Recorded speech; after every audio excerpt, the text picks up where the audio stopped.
WPT. Group of 6 finalists for you here today. What a great way to start the season on the World Poker Tour. When the World Poker Tour premiered with the WPT 5-Diamond World Poker Classic at the Bellagio. The game is no limit hold'em. It's a game that takes a minute to learn and a lifetime to master. Mike and fellow commentator Vince Van Patten changed the poker world forever with their patented blend of friendly banter and deep poker knowledge. Never falls. Ryan Rivers doesn't get some help here, Vince. He's going over the falls in a barrel. This unlikely partnership would grow into a deep friendship founded on respect, admiration, and affection. In 2005, Mike published his first book, Shuffle Up and Deal. In 2006, Mike masterfully won the WSOP Tournament of Champions for $1 million, defeating the two-time WPT champion Daniel Negreanu heads up. True to his giving nature, he donated half of his $1 million purse to charity, including the Bonaconti Fund to Cure Paralysis, a cause he continued to generously support for many years. Similarly, along with Linda Johnson, Jan Fisher, and Lisa Tenner, Mike created PokerGives.org, a non-profit organization providing poker players a dedicated platform for philanthropy. I've been interviewed many times during my career, and one question a lot of times they ask is, who do you think is the most respected person, or who do you like most as a poker player? And my answer is always the same, Mike Sexton. He is the man.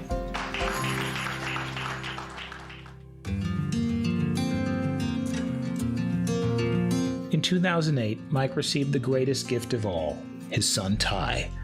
Mike's love for Ty brought a new and meaningful dimension to his life. As a devoted father, Mike loved cheering Ty on at baseball games and proudly shared photos at the table of Ty and their treasured moments together. Ty was truly his world.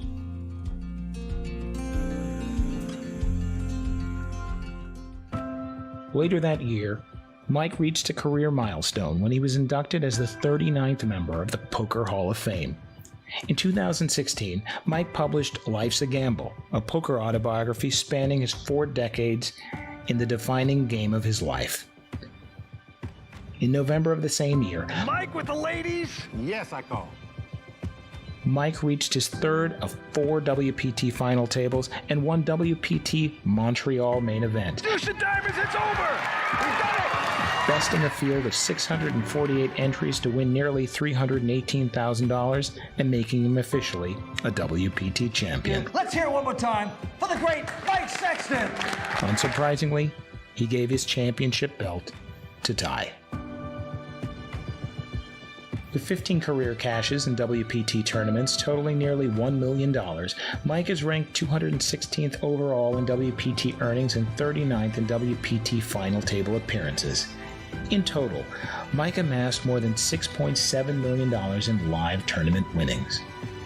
In 2017, after 15 landmark seasons with the World Poker Tour, Mike left to rejoin Party Poker as their chairman, closing out a career with WPT that remains a huge part of his legacy in the industry. So let's shuffle up and deal.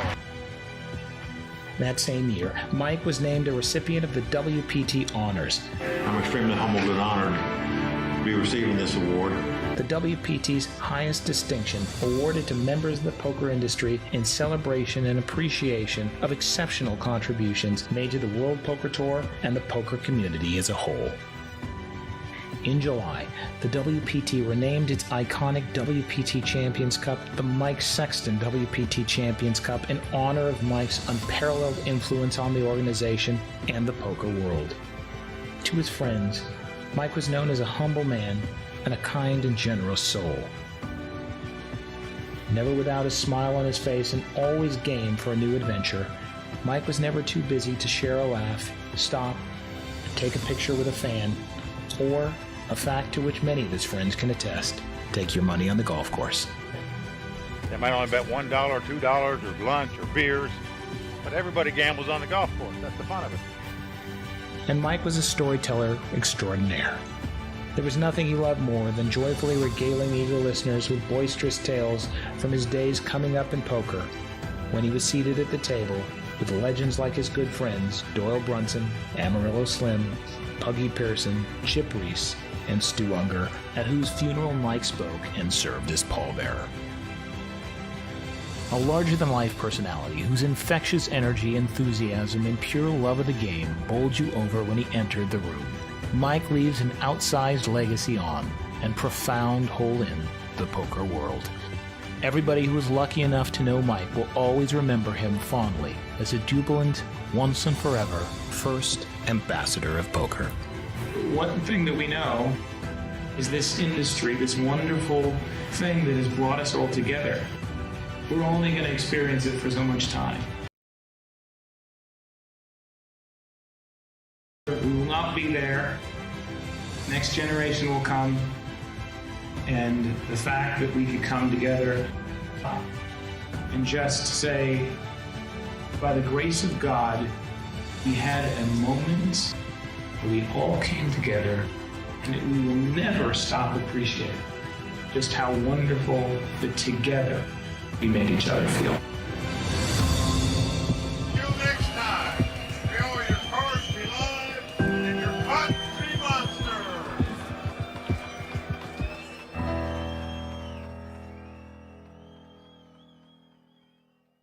The World Poker Tour is brought to you by ClubWPT.com. Never lose a dime playing poker, guaranteed.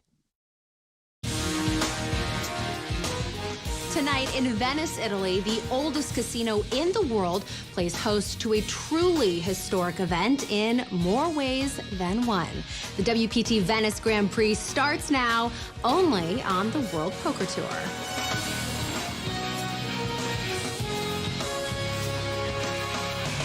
Well, the crowd all standing. He is circling the drain. They are going bare knuckles in the center of the ring. He needs the extreme miracle.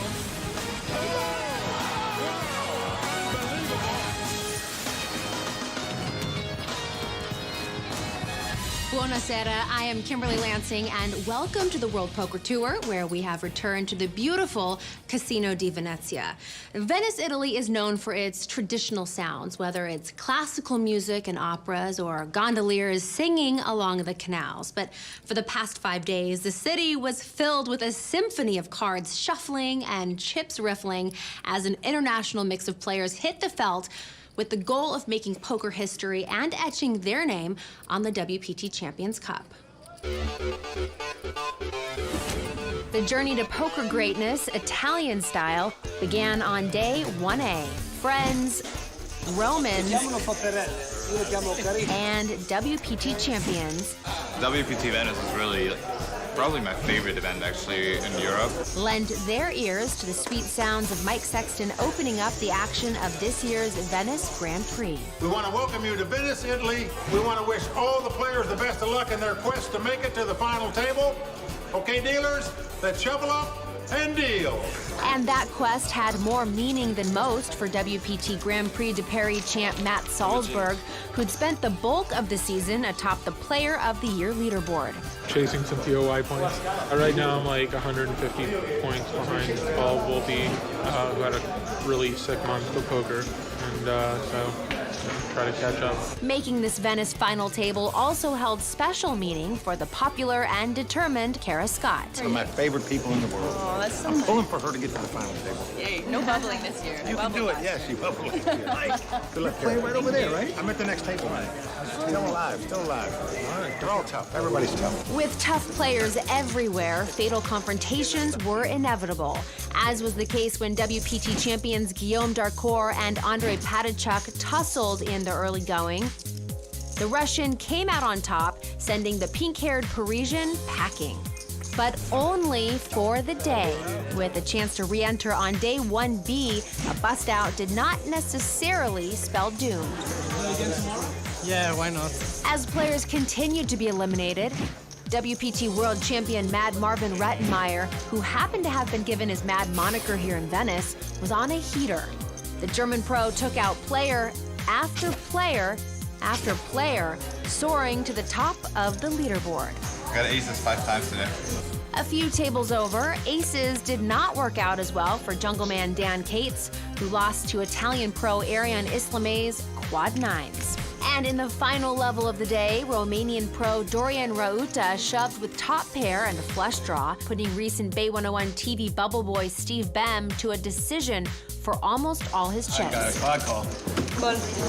No choice.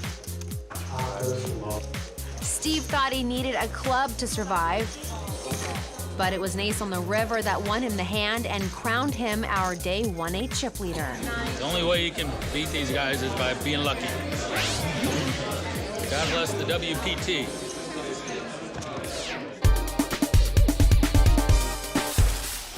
A surge of new players traveled far and wide to the Casino di Venezia in hopes of adding their own illustrious spot on the WPT Champions Cup. Flew in from Istanbul about an hour before the tournament started. At the last year, the second place is best rest for me, but the last year is magic here for me.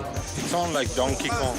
Joining these fresh faces were a number of casualties from Day 1A who claimed new life by re-entering on Day 1B. I entered the main event yesterday and I re-entered today. I like to play re-entry because when I come to play an event, it's always nice to be able to play a lot of days. Mike Sexton, in a great mood after finishing off Day 1A in the top 3, joined Vince for a walk around the floor.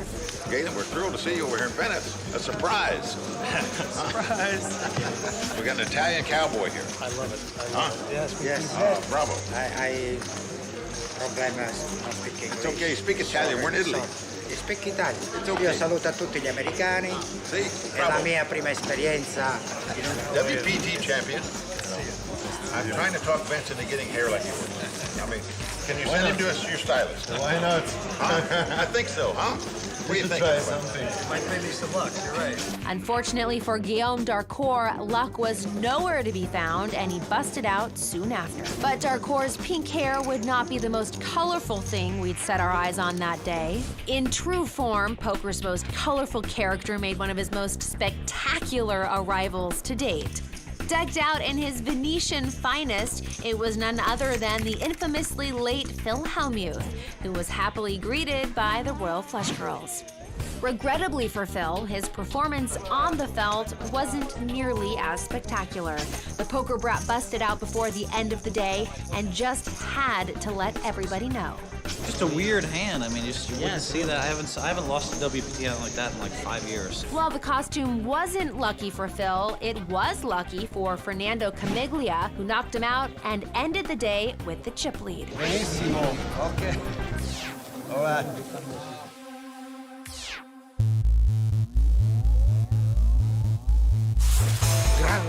Players were in a cheerful mood as they readied for the long day ahead. Day 2, si parte. We're starting. Good luck. Once in their seats, the combined 91 fortunate players to make it on to Day 2 got right down to business, including latecomer Mad Marvin Rettenmeyer, who claimed to have been stuck in traffic.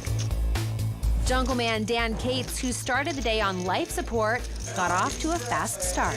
Well, one of the first hands I played, I had aces that tripled up. Across the room, another short stack from Day 1A was chipping up. WPT Player of the Year contender Matt Salzburg surged from 10,000 to 60,000 chips in what seemed like no time at all. Just call and it comes. Our own Mike Sexton was more than alive when fellow poker broadcaster Kara Scott joined his table, which included Poker Italia 24 WPT commentator Ariane Islamé, who was having a solid day himself. Also having a fantastic day was French pro Ludovic Laquet, who was seriously accumulating chips. But as the blinds and antes increased, so did the bust-outs. As the tables broke, Poker Hall of Famer Mike Sexton was moved to a seat next to Day 1A chip leader Steve Bem. You know what I liked when that Mike Sexton guy came to the table? They all started speaking English. Make a deal. You can make the final table and make a commentary. But when I was here for like 6 hours, they're all speaking Italian. I go, oh, thanks a lot. And Steve later got involved in a massive pot with Italian pro Rocco Palumbo. Steve, with the flop straight, was up against Rocco's top 2 pair. Rocco fired out a quick bet. Don't look at it, you're gonna fold. The Italian pro never improved, nearly crippling him and catapulting our former Day 1A chip leader towards the top of the leaderboard. 36 players would survive to play another day, including all 3 of our poker commentators, as well as WPT champions Marvin Rettenmeyer and Matt Salzburg. But it would be French pro Ludovic Laquet who took the top honors heading into day 3. Hopefully we'll do the same tomorrow and the day after, and that's it. Competition has been intense, but who will survive to make the money and the World Poker Tour final table? Find out when we return with more coverage from the WPT Venice Grand Prix.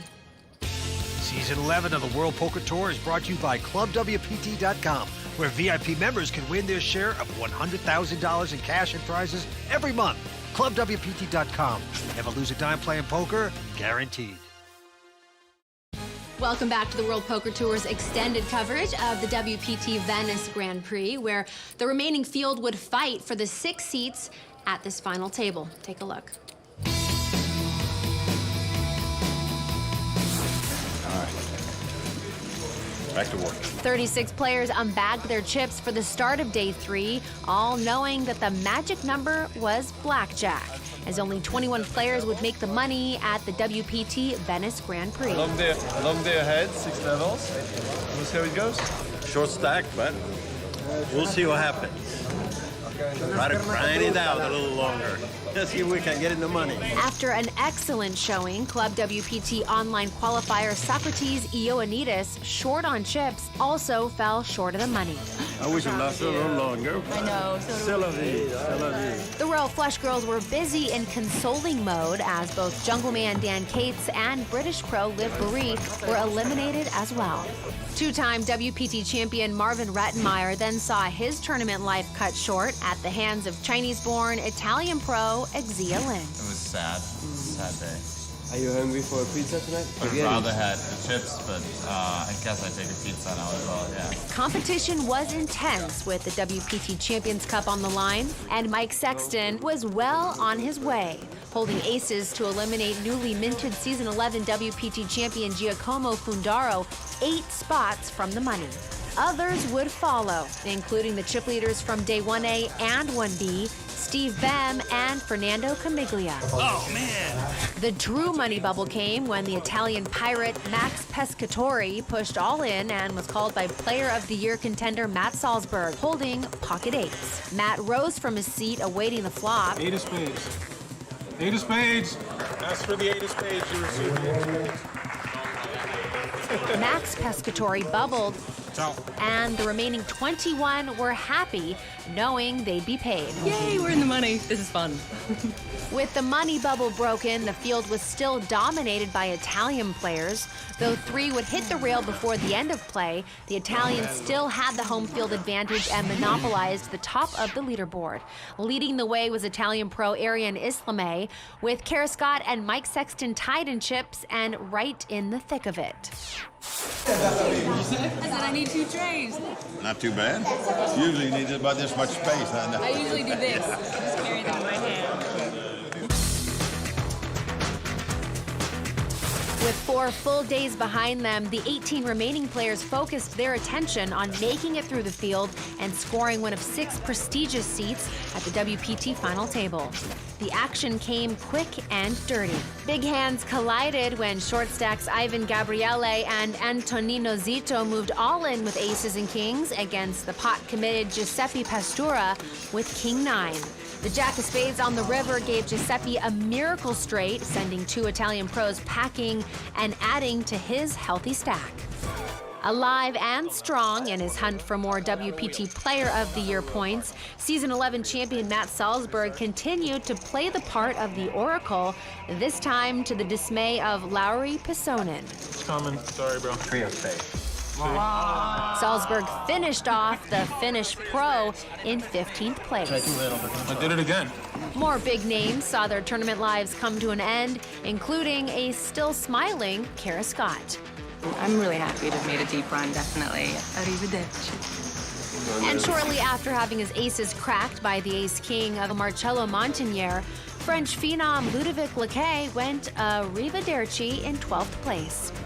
As the field continued to narrow, Mike Sexton's good fortune was on the rise. 10 left, still there. Happy to be here. First, he eliminated WSOP main event runner-up Martin Stasco, and then Mike mixed it up with his Italian counterpart, Arian Islamé. Arian bet out on a board of 8-6-4 and was raised by Mike, holding 2 pair. Arian, having Sexton covered, moved all in, putting the Poker Hall of Famer to the test for his tournament life. I wish I hadn't gotten balls in this hand. Don't hurry, see how I can throw it away. I'm gonna call. A 7 of diamonds on the river gave Arian a better 2 pair, but Mike's 4 of diamonds made a flush for the crucial double-up. Soon after, Mike's ace-10 overpowered the pocket 9s of Georgia Tobin, sending the last woman standing home with 12,000 euros and a solid 9th place finish. Next to fall was Giuseppe Pastura, who bluffed away all his chips, drawing dead against Robbie Ben-Yi and his flopped nut flush. With only 1 elimination to go, Matt Salzburg was in great shape to make his 4th WPT final table this season. On a board of Queen 3 Deuce 9, Marcelo Montenegro shoved all in with a flush and straight draw. Matt, holding middle set, was faced with his biggest decision of the tournament. The king on the river completed Marcello's straight, and although obviously disappointed, the silver lining for Matt was that with his 7th place finish, he would earn 150 WPT Player of the Year points, tying him at the top of the leaderboard with Paul Volpe.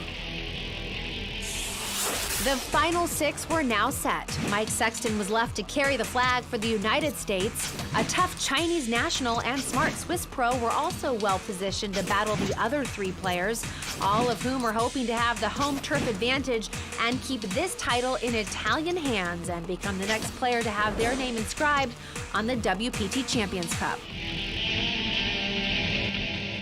So, with Mike Sexton at the WPT final table, the big question is, who will take the seat next to Vince Van Patten in the booth? Well, we are lucky to have one of the world's greatest players joining Vince to call the action tonight, Mr. Phil Hellmuth. Phil, thank you so much for joining us tonight. Tell us, now you played this event, are you surprised by the Italians' love for this game? Well, it's not just they love the game, it's the explosion of poker.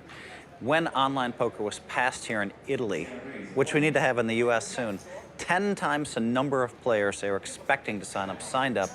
The Italians have a lot of passion for poker. As for everything else in life, and Vince, who has their work cut out for them more? Mike at a final table filled with Italian players, or you in the booth with the poker brat? Well, you know what? I think perhaps Mike, I would think. Phil and I go way back. It's been 20 years or so, but this is the first time we've ever been behind the scenes like this, calling it together. This is going to be a lot of fun. Really is. Now, Phil, I have to ask you something, though, because you are a very theatrical player. You have a lot of passion. I've seen you fall to the ground after a bad beat. Is it real, or is that just theatrics? Tell me the truth. Unfortunately, that's 100% natural. I feel like John McEnroe sometimes, you know, where a judge misses a line call, an umpire, you're a tennis player, and someone makes a horrible play and eliminates me, and all I can say is I'm getting better. I'm sorry to hear it.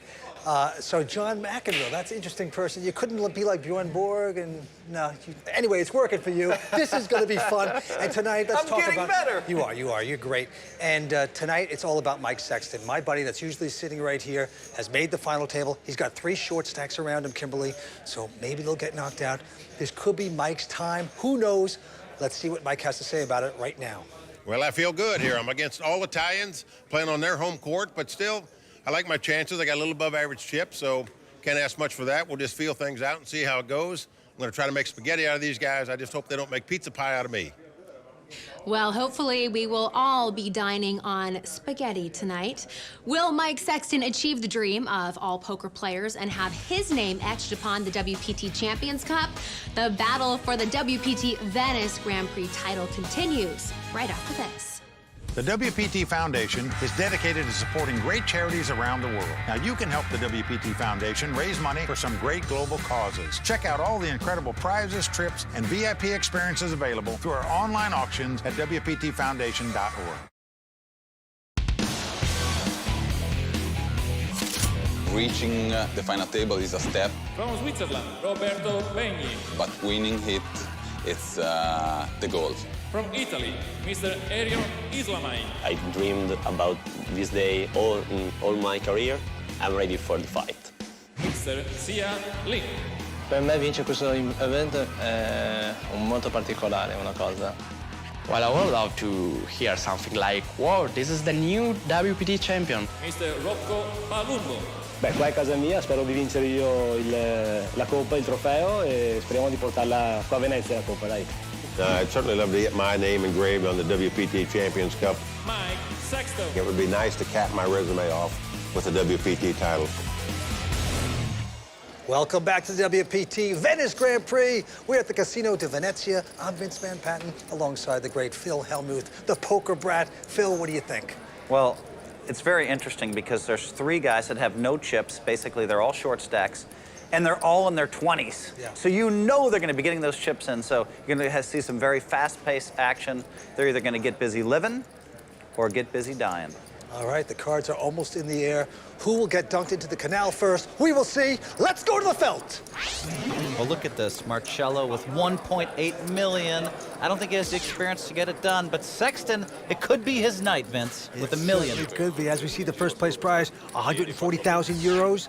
That's about, I think, 180 US. So big stakes here. Mike Sexton first to act.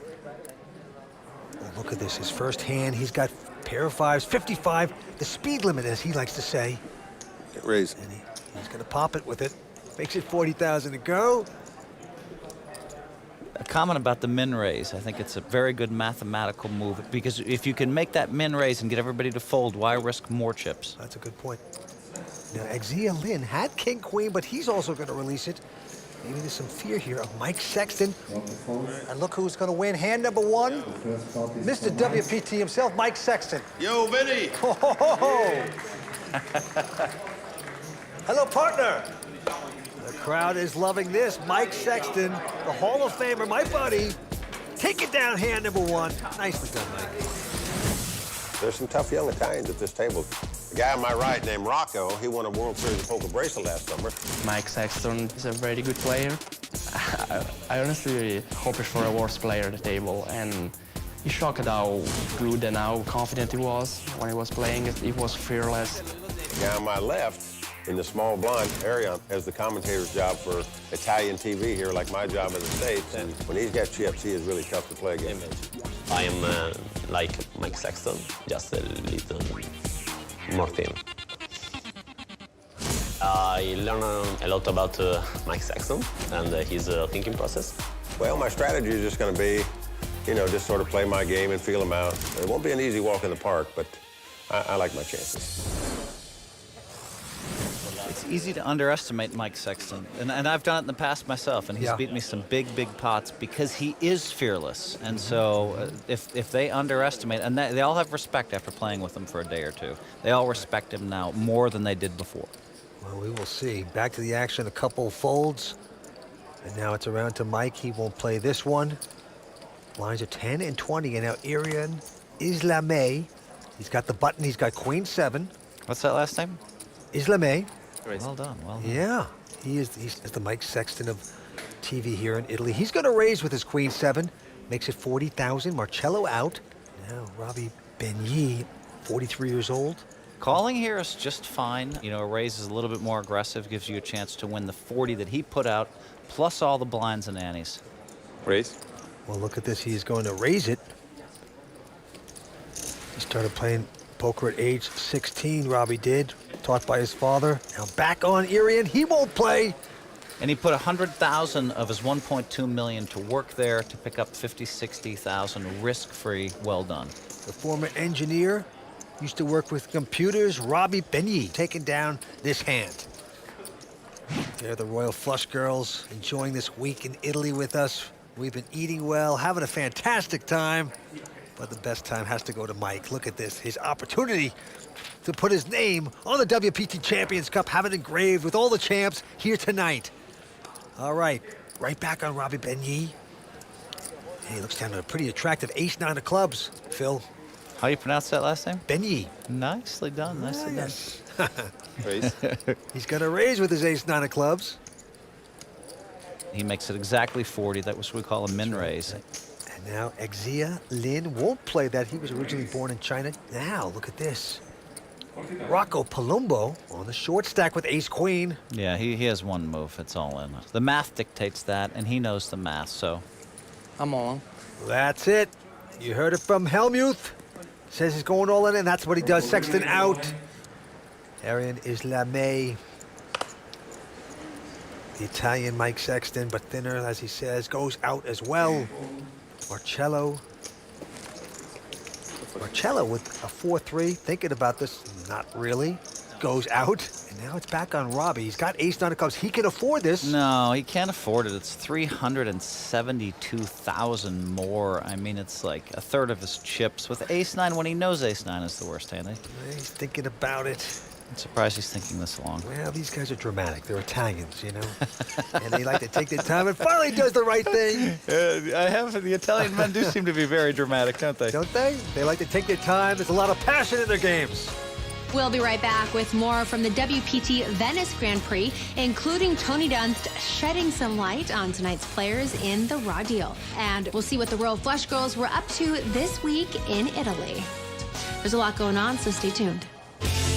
This episode of the World Poker Tour is brought to you in part by Vegas.com. Vegas.com. Do Vegas right.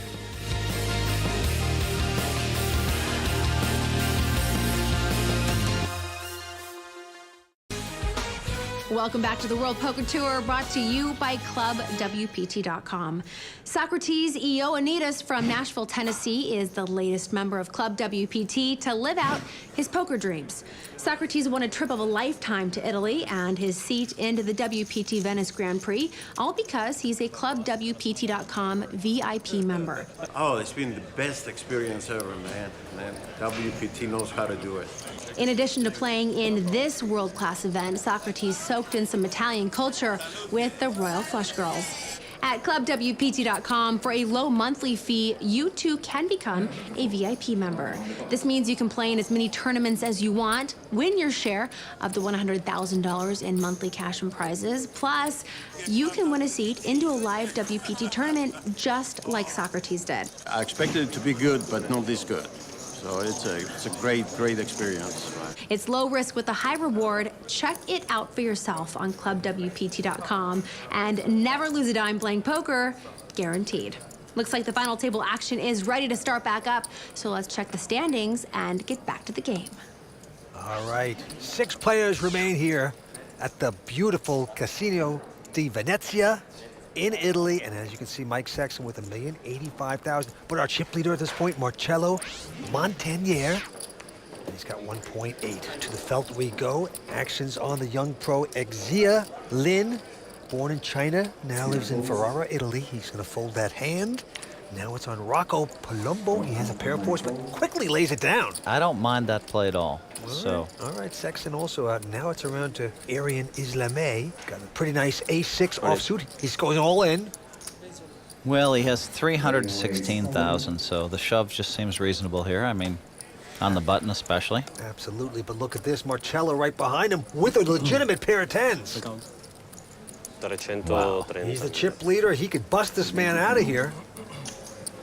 316. Okay, Marcello, what's taking so Yeah, long? really, what is taking so long? Yeah, it's a snap call. Now he's not a professional player, Marcello. He actually works in a hardware store. He's an employee. He loves poker. He's been playing 4 years. And right now, taking so much time, he's beginning to look like a hardware store man.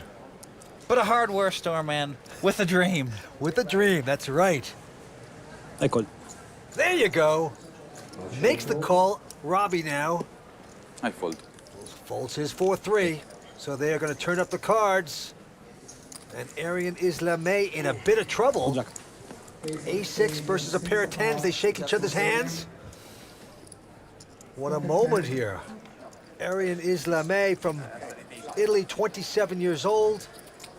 Hobby includes sports and astronomy. Here we go. Oh, a 10. Wow, a 10 on the flop. Of a comment on the flop from Marcello. Oh my goodness. Wow. I mean, basically needs a 7-9 jack to even be drawing live. A flop there from Marcello. Yes, yes. It would only seem fair that some kind of straight draw would come on the turn. Here we go with the turn. Oh, boy. It's a 7, and here we go. 4 9s will get the job done for the ace-6 to make a straight. All the 4s are out, so he needs a 9. Marcelo says, go ahead, have an ace. You can make an ace. Arian can't look. Is he going to hit his 9? Here's the river. It's coming down to this card. Not going to work out. A 6 on the river. So Arian Islame out in 6th place. The WPT World Poker Tour commentator for Italy. Sitting next to Mike Sexton. Does Mike Sexton's roll. He also gets to see a lot of hole cards. That's right. He pushed him out into the canal. It is over for him. Picking up 24,000 euros. Let's see what he has to say. My action is first, so I have to push. In this kind of situation, I have to take those blind, so don't worry. No problem. Arian was forced to make that move. I mean, an ace on the button, so he just shoved all in. That's fine. I think it could move kind of quickly from here. Still 2 short stacks that are very young, aggressive, and believe in the math of poker. They are going to get their chips in, and they're going to get them soon. Yeah, very exciting. Mike Sexton, 1 spot closer to becoming a WPT champion. Let's see if he can do it. Back down to the felt. The action is on Robbie here with the 6-8 of hearts. Don't let the internet kids see that you folded that hand. They don't fold the 6-8 suited 5-handed. Exia also out, and now Rocco Palumbo with a king 6 with the buttons going to raise, makes it 40,000. Mike with a nothing hand folds. And here's Marcelo. He is the major chip leader at this point. He is in the big blind. He's got just a 10-7. Let's see what he does with it. He's going to call it.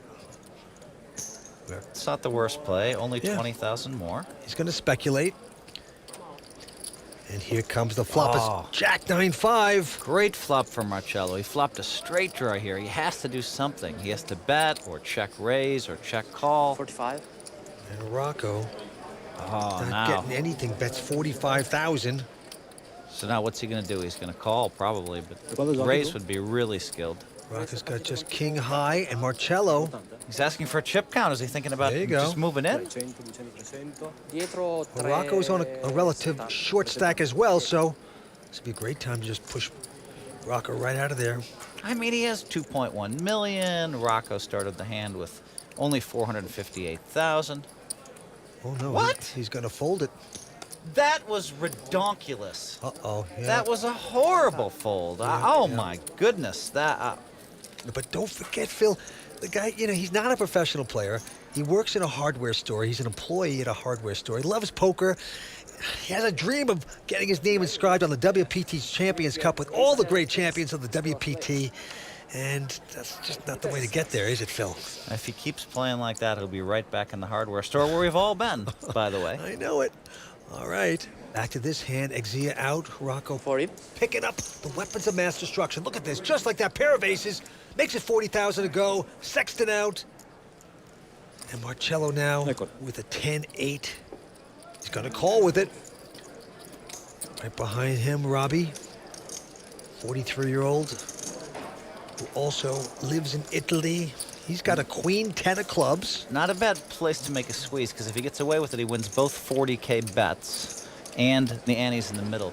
But he's not going to squeeze. He's just calling with his queen 10. Lucky for him, Rocco's sitting on 2 out of bombs there. Pair of aces. What a time to get him. American Airlines, yeah, great time. And we are flopping. And look at this, a queen 7-4. That gives Robbie top pair of queens. Uh-oh. And Rocco, to start this hand, had 575,000, so... But hold the press. Look at this. Marcelo, who got nothing of that, is going to bet. He's going to lead out. Marcelo bets the air ball for 126,000. Mamma mia. Now, Robbie has a decision to make here. I mean, he's most likely going to raise this, but then... Top pair. Raise. Yeah, he's going to push it. He's going to be in a lot of trouble. He raised pretty quickly here. I mean, basically, he's in a lot of trouble here because behind him is aces. Yep. He's putting in 252. This could be a huge hand. Now Rocco moves in. Well, I can't believe this. Rocco has folded the hand. Okay, this just doesn't make any sense. It's a queen. Well, what is the guy flopped 2 pair of set or something? But it's a very, very tight fold. Horrible fold. Okay. And Marcelo, of course, has to go out. This is pretty shocking, Phil. That was a stunningly bad fold there. Well, it is, but especially Rocco he doesn't have any chips. He's on the short stack. That's a terrible play, but we'll watch it here so far. More to come from Casino di Venezia. Stay tuned. You know, sometimes you want to work on your poker game without worrying about risking any money. That's why we love to play on ClubWPT.com, where we can play as many tournaments as we want without the fear of going broke. ClubWPT.com. Never lose a dime playing poker. Guaranteed. I'm Jeannie, one of the Royal Flush Girls, and I'm here in Venice. The Casino di Venezia is absolutely gorgeous, and it's the world's oldest casino. I love the architecture and all the intricate details. It's more beautiful than I ever imagined, and I'm having a great time.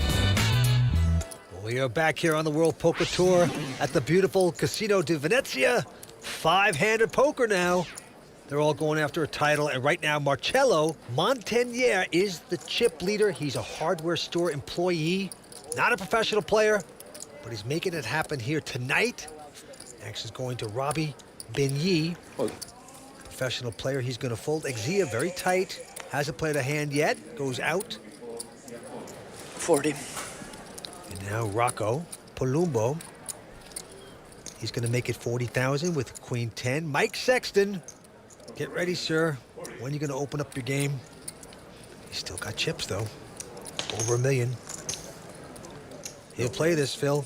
I like that, Mike. I mean, basically what he's picked up on is Rocco's been doing a lot of opening. He's been opening a lot of pots. And Mike is like, okay, he can't always have it, and I don't think he has it this time, and this is the time I'm going to make the move. He's made it to 100,000. Back to Rocco. And Rocco's forced to fold because Mike has been playing very patiently for the last couple days. Five-handed poker, this is pretty good. It really is. I mean, watching Mike with a shot to win his, I mean, I think that, you know, pretty much almost everybody in the crowd's rooting for him who's watching this. And, yeah, I mean, he's put his dues in poker. He's been around for a long time. He's done a lot of great stuff for our game, and I think a win by him would be universally celebrated. Well, he is on his way, playing shrewd poker. This time he picks up ace-jack, and he will make the min raise, makes it 40,000. Marcelo, the chip leader. Hardware store employee goes out, and now it's on Robbie. Robbie's got a king-queen. Now, remember Mike raised earlier in the show with 2 5s, and Zia folded the king-queen. Let's see how Robbie responds. I called. He's going to call, likes the action. Exia out. And Rocco with a nothing hand. Not going to play, so we have two-way action. Mike Sexton with a big opportunity here. Ace-jack up against king-queen. Now, Mike's going to c-bet almost every flop. Look at this flop for Mike. Except that flop. Mike Sexton flops the nuts. Jack, ace. If he's going to bet... he's going to bet it. 40,000. I like the min bet because that's going to keep your opponent involved with a lot of garbage hands. That's exactly what he bet. People expect you to c-bet anyway, so pretty aggressive c-bet. Well, Robbie's got the inside straight, that's all, and he's going to call. Mike is jumping up and down. Mike is going off in his head. Robbie's rooting for a 10, and Mike's rooting for him to catch a 10. That's right. But not a 10, it's a 6 of diamonds. Now Mike has to check. Yeah, he has to check it. I mean, you just... Try to trap. Right, sure. Give Robbie a chance to bet the queen 10 or whatever, in this case a king queen. Very shrewd. Robbie does not bet. River card. Oh, that's not going to help Sexton anymore. Another ace. That's an action killer from Mike. I mean, in this case, actually, it could induce a call because with aces and jacks on board, Mike could potentially have 2 10s and Robbie could call him, but... Sexton is going to bet, and he bets a lot. 225. He bet too much. I mean, he bet over the size of the pot here. I mean, you know, I don't like the bet. There's only 205,000 in there. He bet too much. Yeah, I have to agree with you there. I'm not sure that Robbie would call that much. He might call 50 or 100,000, but yeah, I think 100 is a good number. Robbie's going to lay down the hand, and Mike, you know, it's one of those things where you win the pot, but you're still aggravated. You didn't get enough out of it. I raised with ace-jack, I flopped a full house, I won the pot, but I'm kind of pissed off.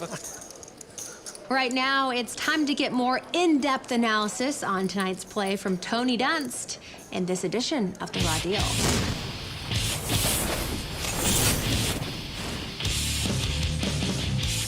takes a long time to be dealt pocket aces. At the pace of your average live tournament, you can expect to look down at aces about once every 7 hours of play.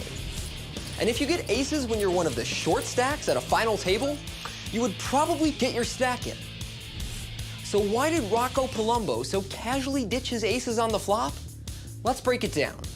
The hand starts simply enough, with Rocco min-raising his aces in the cutoff and getting called by the blinds. It's after the flop that everything goes haywire. Marcelo Montenegro bets out nearly full pot for 126,000 and with no real equity in the hand. Then it's on Robbie Ben-Yi, who's flopped top pair with his queen 10 suited. The play almost everyone anticipates from Robbie is a call. A raise with his hand here makes little sense. 1, the bet he's facing is already so big. 2, there's very few draws that he can be sucked out by. And 3, he's second in chips to Marcelo. So if he loses a big pot against the chip leader, the real money consequences are severe. But Robbie defies expectations and raises the minimum to 252,000. This puts Rocco Palumbo in a bind holding pocket aces. First, Rocco has his own chip stack problem. He's 4th in chips and well ahead of the short stacked Exia Lin, and he faces real money implications for busting this hand. Second, Rocco also believes that almost every time Robbie has top pair here, he would simply call Marcello's bet. So Rocco decides Robbie must have a better hand than him and immediately folds his aces. Now, although there should be few hands worse than aces that Robbie would raise this flop with, I still believe Rocco makes a mistake by not getting his stack in. It's a flop where hands better than top pair rarely raise, especially with an opponent already leading out with a huge bet. If Robbie had something like a set or 2 pair, he almost always calls the flop instead of raising, and hopes that Rocco comes along for the ride. I get the impression that Rocco realized he made a mistake as soon as Robbie started stacking his chips. And while I don't know Italian, I do know poker players. So I think the conversation after the hand went, "Hey, did you have something good there? Because I made a really big fold." "Oh yeah, I had a set. Good fold." Well, couldn't agree with you more, Tony. That was pretty bad out there. But right now, the antes are going up to 4,000. Blinds are 12 and 24. The hardware store employee, Marcelo Montenegro, is the chip leader. 5-handed poker, Exia Lin. Let's see if he plays any hands tonight. No, not yet. Gonna lay this one down. Can you believe this, Phil? Rocco's picked up the weapons of mass destruction again. Again. Let's see if he can play him right this time. You're right. Makes it 48,000. Sexton out. Man, Marcelo, the chip leader's going to pass. And now, let's see if Robbie gets tangled up in this. He's got an ace-queen. Wow. So look at really unlucky for Robbie, because this is just a snap auto re-raise. Little does he know what he's up against. Raise. Be careful. No. He's going Nothing for it. he can do. Rocco has 500,000 to start the hand. Robbie makes it 103. Now look at the little acting going on here by Rocco. A little shake of the head, the grimace. Yeah. All in. And then he goes all in. All in. Okay, so actually Robbie could get away from this hand. Call. Oh, boy. He couldn't get away from it. He's made what I think is a bad call. Rocco Palumbo, who came in as one of the short stack with a big opportunity right now to double up here and take a dent out of Robbie's chip stack. Culerone lì. Crazy. I mean, it was queen 10 of clubs. He flopped top pair. He was supposed to double him up that hand. And here is the flop. It's, wow, look at this. 3 spades out there. Robbie has a spade. But Rocco has a higher spade. That is correct. They're huddled together. Just a great flop there for Rocco Palumbo. What do you think they're saying? They're saying, life is good. Yes. That's right. Yep. I'm going to win this pot. I buy the pizza tonight. Yeah. Okay, turn 7 of hearts. Not going to change anything. Jack on the river. Everybody's smiling in his camp. Life is good. Big hand for Rocco Palumbo. He is coming back in this thing. With Rocco Palumbo's double up, we conclude our first hour of coverage from the WPT Venice Grand Prix. But before we go, Phil, whose play has impressed you the most thus far? Well, I'm not surprised that Rocco's play has impressed me the most at this point, and then behind him would be Mike Sexton. Rocco somehow, with a short stack, was controlling the table for a little while, and then knew when to kind of tuck his tail in and wait. He didn't got lucky with aces against ace-queen, but it seems like he's in control. The other players are afraid of him, and Mike is just steady, solid, knows exactly what he's doing. So I'm going to go with those two as my first and second choices. And Vince, what should we be looking out for when action continues? Well, I love it. You know, we're down to 5 players now. Mike Sexton, Hall of Famer, is playing like a genius. You know, he's dug the hole. He's putting the little branches and twigs over it, waiting for the suckers to fall in, and they will fall. I believe Mike Sexton will take this title, but we will see. This is fun. It is indeed. Thanks, guys. Please join us next time for continuing coverage of the WPT Venice Grand Prix. Until then, for Vince Van Patten, Bill Hellmuth, Tony Dunst, the Royal Flush Girls, and the whole WPT team, I'm Kimberly Lansing saying thanks for watching. Ciao. I don't understand what this is for here.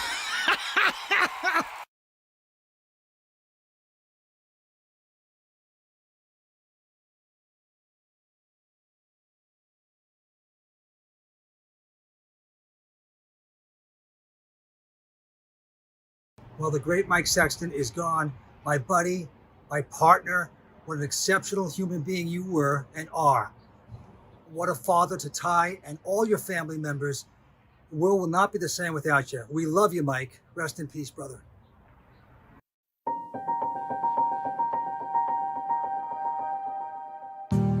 Mike was born September 22, 1947 in Shelbyville, Indiana. A Midwestern boy to his core, Mike grew up in Dayton, Ohio, and attended The Ohio State University, where he earned a degree in public recreation, competed in gymnastics, and became a diehard Buckeyes fan. In 1970, Mike joined the U.S. Army and was assigned to the 82nd Airborne Division as a paratrooper. While in the Army, Mike not only served his country, but also taught ballroom dancing. A strong lead on the dance floor, Mike brought joy and energy whenever he broke out his impressive ballroom skills. After his enlistment ended, Mike first found work as a salesman. His true calling came, though, when he discovered how well he could do at playing poker, and he took up that game professionally in 1977. In 1985, Mike's love of the game inevitably brought him to Las Vegas. Just 4 years later, in 1989, he won the coveted World Series of Poker bracelet in the $1,500 7-card stud event. In 1998, long before the poker craze that grew into today's industry, Mike took a page from the PGA and masterminded the WSOP Invitation-Only Tournament of Champions, featuring Poker's Elite, one of his proudest achievements. In 2001, Mike became an original co-founder of Party Poker, an enterprise that has stood the test of time and remains one of the top online poker sites in the world today. A year later, Mike started his career with the World Poker Tour. Welcome to the debut of the World Poker Tour. With his can-do spirit, Mike was more than a commentator, playing a major role in convincing casinos to take a chance on the newly formed WPT. We have a sensational group of 6 finalists for you here today. What a great way to start the season on the World Poker Tour. When the World Poker Tour premiered with the WPT 5-Diamond World Poker Classic at the Bellagio, The game is no limit hold'em. It's a game that takes a minute to learn and a lifetime to master. Mike and fellow commentator Vince Van Patten changed the poker world forever with their patented blend of friendly banter and deep poker knowledge. Never falls, Ryan Rivers doesn't get some help here, Vince. He's going over the falls in a barrel. This unlikely partnership would grow into a deep friendship founded on respect, admiration, and affection. In 2005, Mike published his first book, Shuffle Up and Deal. In 2006, Mike masterfully won the WSOP Tournament of Champions for $1 million, defeating the 2-time WPT champion Daniel Negreanu heads up. True to his giving nature, he donated half of his $1 million purse to charity, including the Bonaconti Fund to Cure Paralysis, a cause he continued to generously support for many years. Similarly, along with Linda Johnson, Jan Fisher, and Lisa Tenner, Mike created PokerGives.org, a nonprofit organization providing poker players a dedicated platform for philanthropy. I've been interviewed many times during my career, and one question a lot of times they ask is, who do you think is the most respected person, or who do you like most as a poker player? And my answer is always the same, Mike Sexton. He is the man.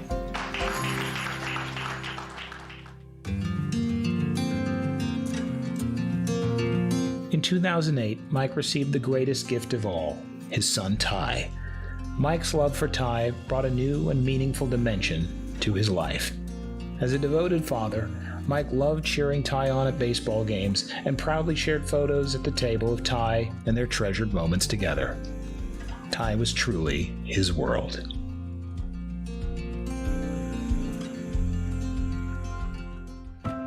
Later that year, Mike reached a career milestone when he was inducted as the 39th member of the Poker Hall of Fame. In 2016, Mike published Life's a Gamble, a poker autobiography spanning his 4 decades in the defining game of his life. In November of the same year, Mike with the ladies? Yes, I call. Mike reached his 3rd of 4 WPT final tables and won WPT Montreal main event, Deuce of diamonds, it's over! We've done it! besting a field of 648 entries to win nearly $318,000 and making him officially a WPT champion. Let's hear it one more time for the great Mike Sexton. Unsurprisingly, he gave his championship belt to Ty.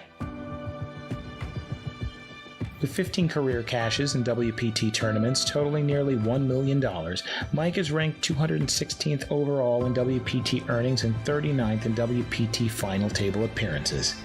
In total, Mike amassed more than $6.7 million in live tournament winnings. In 2017, after 15 landmark seasons with the World Poker Tour, Mike left to rejoin Party Poker as their chairman, closing out a career with WPT that remains a huge part of his legacy in the industry. So let's shuffle up and deal. That same year, Mike was named a recipient of the WPT Honors. I'm extremely humbled and honored to be receiving this award. The WPT's highest distinction awarded to members of the poker industry in celebration and appreciation of exceptional contributions made to the World Poker Tour and the poker community as a whole. In July, the WPT renamed its iconic WPT Champions Cup the Mike Sexton WPT Champions Cup in honor of Mike's unparalleled influence on the organization and the poker world. To his friends, Mike was known as a humble man and a kind and generous soul. Never without a smile on his face and always game for a new adventure, Mike was never too busy to share a laugh, stop, take a picture with a fan, or, a fact to which many of his friends can attest, take your money on the golf course. They might only bet $1, $2, or lunch, or beers, but everybody gambles on the golf course. That's the fun of it. And Mike was a storyteller extraordinaire. There was nothing he loved more than joyfully regaling eager listeners with boisterous tales from his days coming up in poker, when he was seated at the table with legends like his good friends Doyle Brunson, Amarillo Slim, Puggy Pearson, Chip Reese, and Stu Unger, at whose funeral Mike spoke and served as pallbearer. A larger-than-life personality whose infectious energy, enthusiasm, and pure love of the game bowled you over when he entered the room.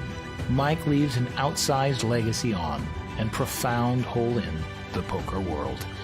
Everybody who was lucky enough to know Mike will always remember him fondly as a jubilant, once and forever, first ambassador of poker. One thing that we know is this industry, this wonderful thing that has brought us all together. We're only going to experience it for so much time. Soon we'll be gone, we will stop, we'll get older, we will not be there. Next generation will come, and the fact that we could come together, celebrate those wonderful people like Mike, who have made so much of a contribution, that we can stop and just say, by the grace of God, we had a moment where we all came together, and we will never stop appreciating just how wonderful the together we made each other feel. Next time, may all your cards be live and your pot be monster.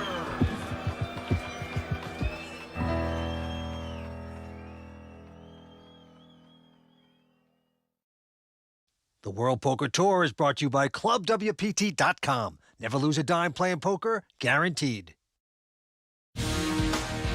Venice, Italy is rich in beautiful landmarks, and tonight the biggest attraction on the Grand Canal is the Casino di Venezia, where continuing coverage of the WPT Venice Grand Prix starts now, and it's only on the WPT.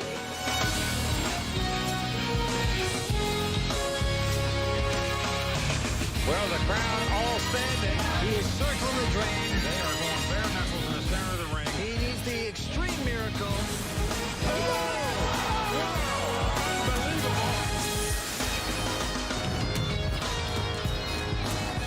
Buonasera, I'm Kimberly Lansing, and welcome back to Venice, Italy. We're coming to you from the Casino di Venezia, the oldest casino in the world. Now, this tournament started with an international field of 173 entrants, and we are down to the final 5 players, including our very own Mike Sexton. Now we have a special treat, and it's time to turn to Poker Hall of Famer Phil Hellmuth, who's sitting in for Mike, and Vince Van Patten to give us some analysis on what we can expect to see tonight. Now, Phil, what is the optimal strategy at this stage in the game? I mean, the optimal strategy varies on the stack size that you have, but let's just say that you have an average stack. I'm going to be looking to continue to play super tight. I'm going to be looking for some well-timed 3 bets, and I'm going to be looking to flop a set or play a big pot with ace-king or a big pair. And Vince, this casino is such a wonderful setting. Now, do you think it adds a distraction to the players? Well, it is an incredible setting. I mean, it's a 16th century palace. We are having a great time. I mean, it is awesome to see the beauty of this room. But those guys are playing poker, and they are in poker fantasy land where you just don't care where you are. So they are just dreaming about getting their name inscribed on the WPT's Champions Cup and becoming a WPT champion. So the answer is no. They are out there to play cutthroat poker. Thank you, guys. Looks like the action is ready to start back up, so let's take a look at the chip counts and get back to the game. Well, right now, Marcelo Montenegro works in a hardware store, non-professional, is the chip leader with close to 1.9 million in chips. Our champion tonight's going to take down 140,000 euros. Blinds are 12 and 24. 5-handed poker, Rocco Palumbo, an Italian.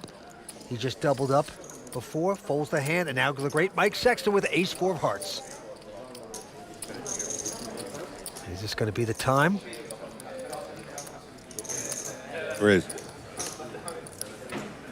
48. 48,000, just a min raise, nothing wrong with that. Absolutely, and now the chip leader, Marcelo, picking up a pair of 8s. Pretty solid. This is where I'd like to see a re-raise of some sort, Vince, because the re-raise gives you a great chance just to win the pot right then and right there. You could show the hand afterwards. I'm not bluffing, you know, but I like the re-raise here because if you let Mike have control of the hand and it comes king-queen, Mike's going to just bet and you're going to fold the 8. So take the pot right now. Well, that's what he's trying to do. He makes it 100,000 to go. Robbie Benyi going to lay it down. Exia, I waited for you to come back. not surprisingly, folds. And Mike Sexton will release the hand. And that's exactly what he did, Phil. Yep. Shows the hand, shrugs, and says, hey, I'm top dog out here right now.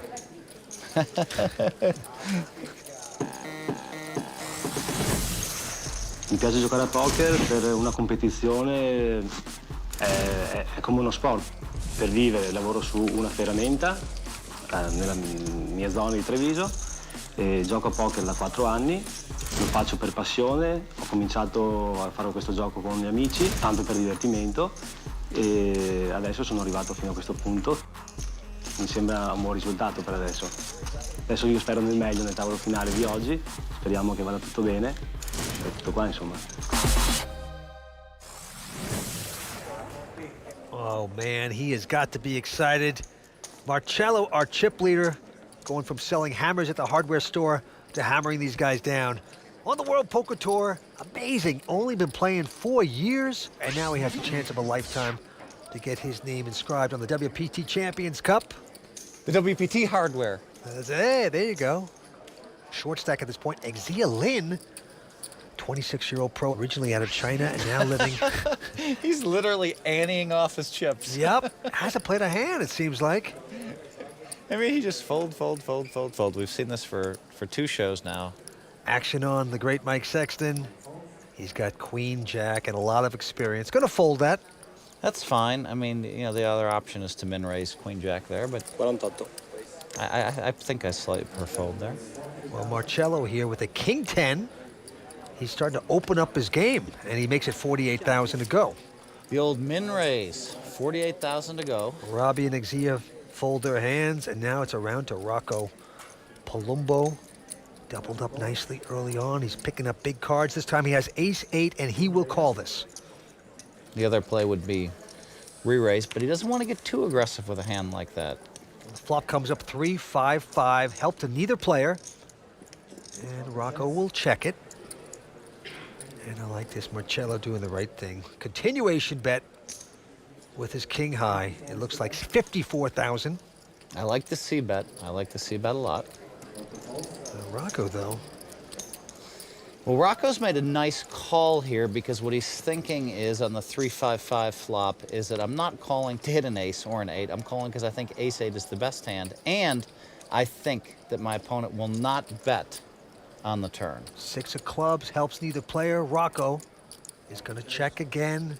Now, if Marcelo could have mustered a bet there, he would have won the Now pot. look at this. 8 on the river. Beautiful for Rocco. Picks up 8s. Top pair out there. Gin. With the 5s. Yeah, that's right. Gin. His best possible card, really. An ace wouldn't even be great for him because Marcelo could have like an ace-jack or something, but 8 is just like so safe. Beautiful. So nice. 86,000. By the way, Rocco has a World Series bracelet from a No Limit Hold'em game back in 2012, so he's got some good experience, a nice title win there. Oh, yeah. When you pick up a bracelet, $1,000 buy-in, how many people were in that field? What do you know about bracelets, Phil? I know that there How were many you got probably now? there were probably 3,000 people in that field, is what I know. Yeah. What are you up to, 14? 13 bracelets. Good for you. Thank you for asking. Hey, this would be a pretty bad call here. He's got king high. Okay. And he does the right thing. Lays it down. Seems like it took him a long time to make a routine fold. It certainly does. But Rocco Palumbo now coming back. Former accountant. He's married. He has a 4-year-old son. And there are the Royal Flush Girls. Just enjoying the week here in Venezia. And Rocco moves to second place in chips, by the way. Wow, yeah. The Sure player does. with the most experience. Except for Sexton, of course. Yeah. Hall of Famer Mike Sexton in major contention. Just not picking up the hands tonight so far. Yeah, that's right. I mean, he's playing a good, solid strategy. All right, we have a couple folds around to Rocco again. And look at this. Rocco has a pair of queens. He's got the ladies. Makes it 48. Mike out. Come on. We watched the last show. Rocco misplay a pair of aces. Yeah. Then he picked up the aces again and doubled up against an ace-queen. Yep. And now he picks up queens. He seems to be holding all the hands. He has, and this time he's getting action with his queens. Marcelo has called with ace-7. Non che mi tanga, ma c'è tipo 2 milioni. Tipo. So let's see who will get lucky. And it's an ace just like that on the flop. Beautiful for Marcelo. Out-flopping Palumbo. Now I'm going to tell you that I'll take the opposite tack now and say it's kind of unlucky when you pick up queens and it comes ace-9 deuce, especially against a blind hand.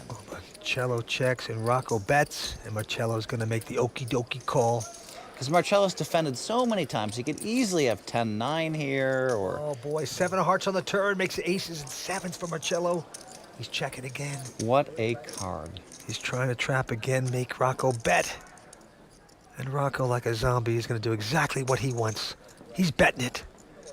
85,000. I don't hate that bet. Jason, go ahead and bet it and find out where you're at. I mean, that's the last chips you're going to put in this hand. So you bet 85. If he has the, you know, if he can raise you here, then you fold, and that's the end of the hand, you know? Marcelo is going to raise, yep. He's doing the right thing. Make him pay off if you want to outdraw him potentially. Makes it 200,000 to go. No, I think Rocco can get away here, Yeah. and we're on to the next hand. That's Throw up the white flag, perhaps. Make a nice lay down. And when an amateur check raises you on 4th Street, there's enough information for you to let go of this hand. Look at Marcelo looking confident. And he should be, but usually a player looking confident is weak, generally speaking. 200, pieni. Look at this. He looks like he's getting chips in. Yes, he is. Whoops. He's going to pay him off. This is kind of startling. Need to hit a queen on the river. I'd say it's a pretty bad call. It looks like it. This is great for Marcelo. And a king on the river. Okay, Marcelo, you get maybe a free 150,000, maybe 250. A lot of people would bet 250 here. He might value bet it, but he's not. Check, check. What? Oh, He boy. checked aces and stuff. Well, he was worried about ace-king. Why would you be worried about ace-king? Rocco raised on the button. He could have had anything. He could have had ace-8, ace-10, ace-jack. He could have had king-queen of clubs and hit a king. He may well have called 150, 200,000 there. That was a really bad check. Our second hour of coverage of the WPT Venice Grand Prix is just getting started, and we have more to come, including a look back at one of the best moments of Season 10 and a special tour of Venice with the Royal Flush Girls. Stay tuned. Season 11 of the World Poker Tour is brought to you by ClubWPT.com, where VIP members can win their share of $100,000 in cash and prizes every month. ClubWPT.com. Never lose a dime playing poker, guaranteed.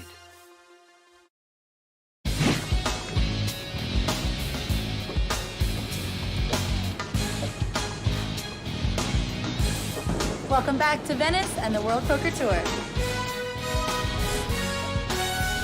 Venice is one of the most beautiful and unique cities in the world, but it also faces many challenges in preserving its wonders. This week, on behalf of the WPT Foundation, the Royal Flush Girls visited the Istituto Veneto di Scienze, Lettere ed Arti and found out about the role this historic organization plays in this magnificent city. We are here at the Istituto Veneto to learn more about the preservation of the Venetian architecture, culture, and art. Che Venezia è una città molto fragile, molto delicata. È una città anche costosa da mantenere. The city is hundreds of years old, and it's very important to preserve this culture and history. Compito di questo istituto è un compito di promuovere gli studi, le ricerche in ambito scientifico e in ambito di humanities, quello della salvaguardia della vita vile in Venezia. I've been fortunate enough to come here and experience it, and hopefully generations to come will have the opportunity to also come here and experience this beautiful city. What fascinating work. To learn more about organizations supported by the WPT, log on to WPTFoundation.org. The WPT Foundation, playing for a better world. Now, in the meantime, the game is ready to start back up, so let's get back to the action. All right, we are back, and Marcelo Montenegro, the chip leader, out in front at the Venice Grand Prix. Can he do it here tonight? Mike Sexton hanging tough. Mike is in second chip position at this point. Now, look at this, going to the floor here. Exia Lin going all in with an ace-3, finally playing a hand. 2 shows I've been waiting for him to make a move. He's finally all in. Right behind him, Rocco with a pair of sixes, going to lay it down. I don't mind that lay down. 182,000 is like, you know, what, 25% of his chips? Sexton out, and now the chip leader, Marcelo. Can't play his queen high, so the only one left to get by is Robbie. And he's got a jack 8 of hearts. He's in the big blind. Easy fold. They haven't heard from Z in 4 days, so they all think he has aces, you know? It's so true. Well, you get the respect, and Exia's going to get his respect and pick up a little something there.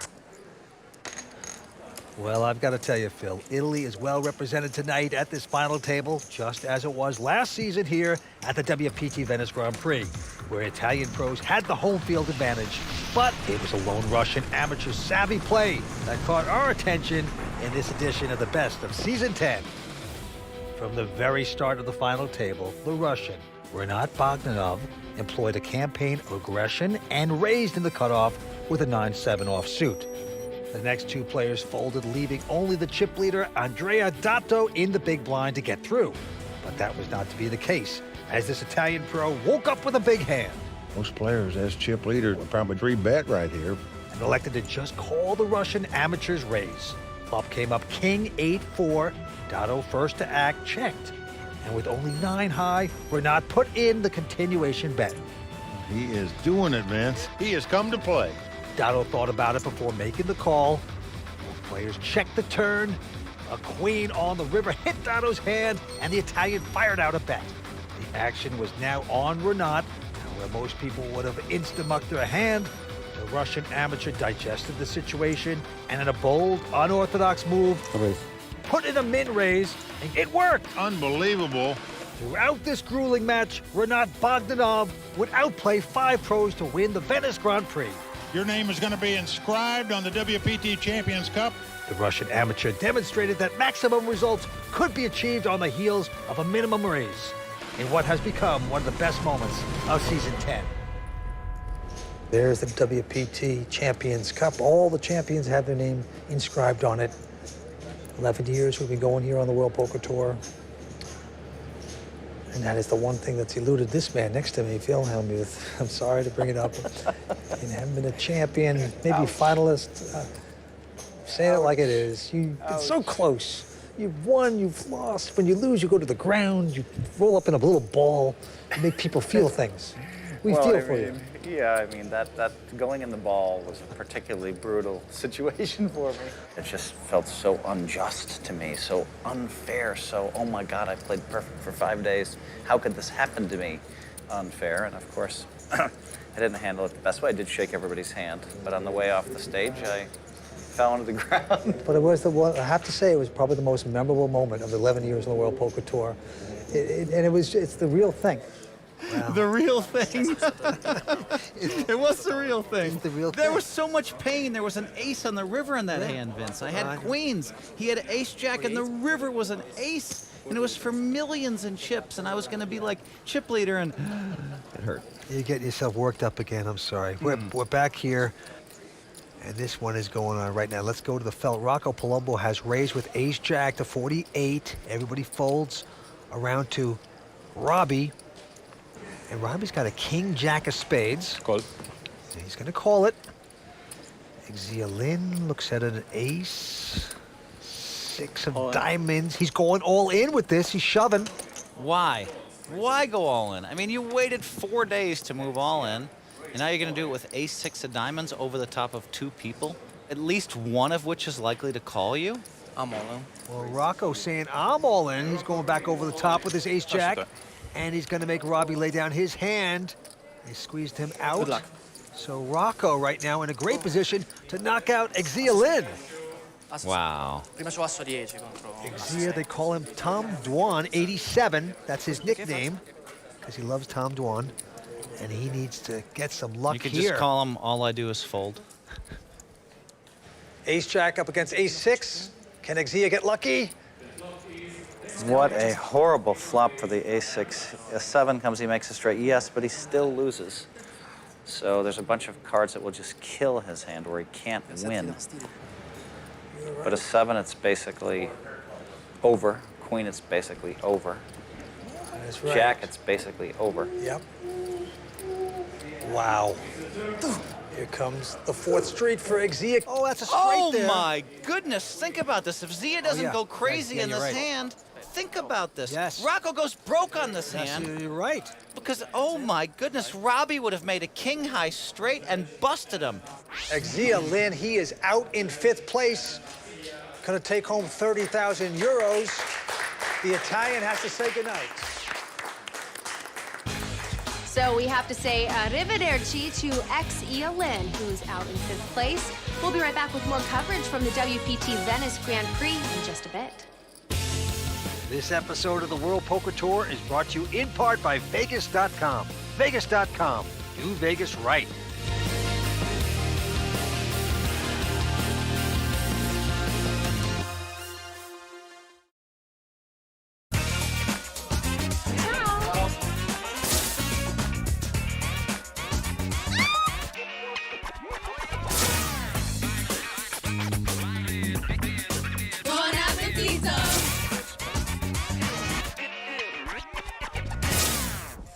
Well, Welcome back to the World Poker Tour. They're the beautiful Royal Flush girls enjoying Venice, Italy. We are having a good time here, too. I'm with Phil Hellmuth. And right now, our chip leader is a guy that works in a hardware store, non-professional player, Marcelo Montenegro, out in front with 2.1 million. 4 players remain. Into the felt we go. Action on that man from the hardware store, Marcelo.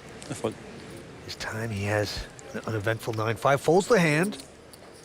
We call it the Dolly Parton hand. That's right. That is right. Good movie back then, wasn't it? Yeah, a long time ago. Don't date yourself, Vince. I did.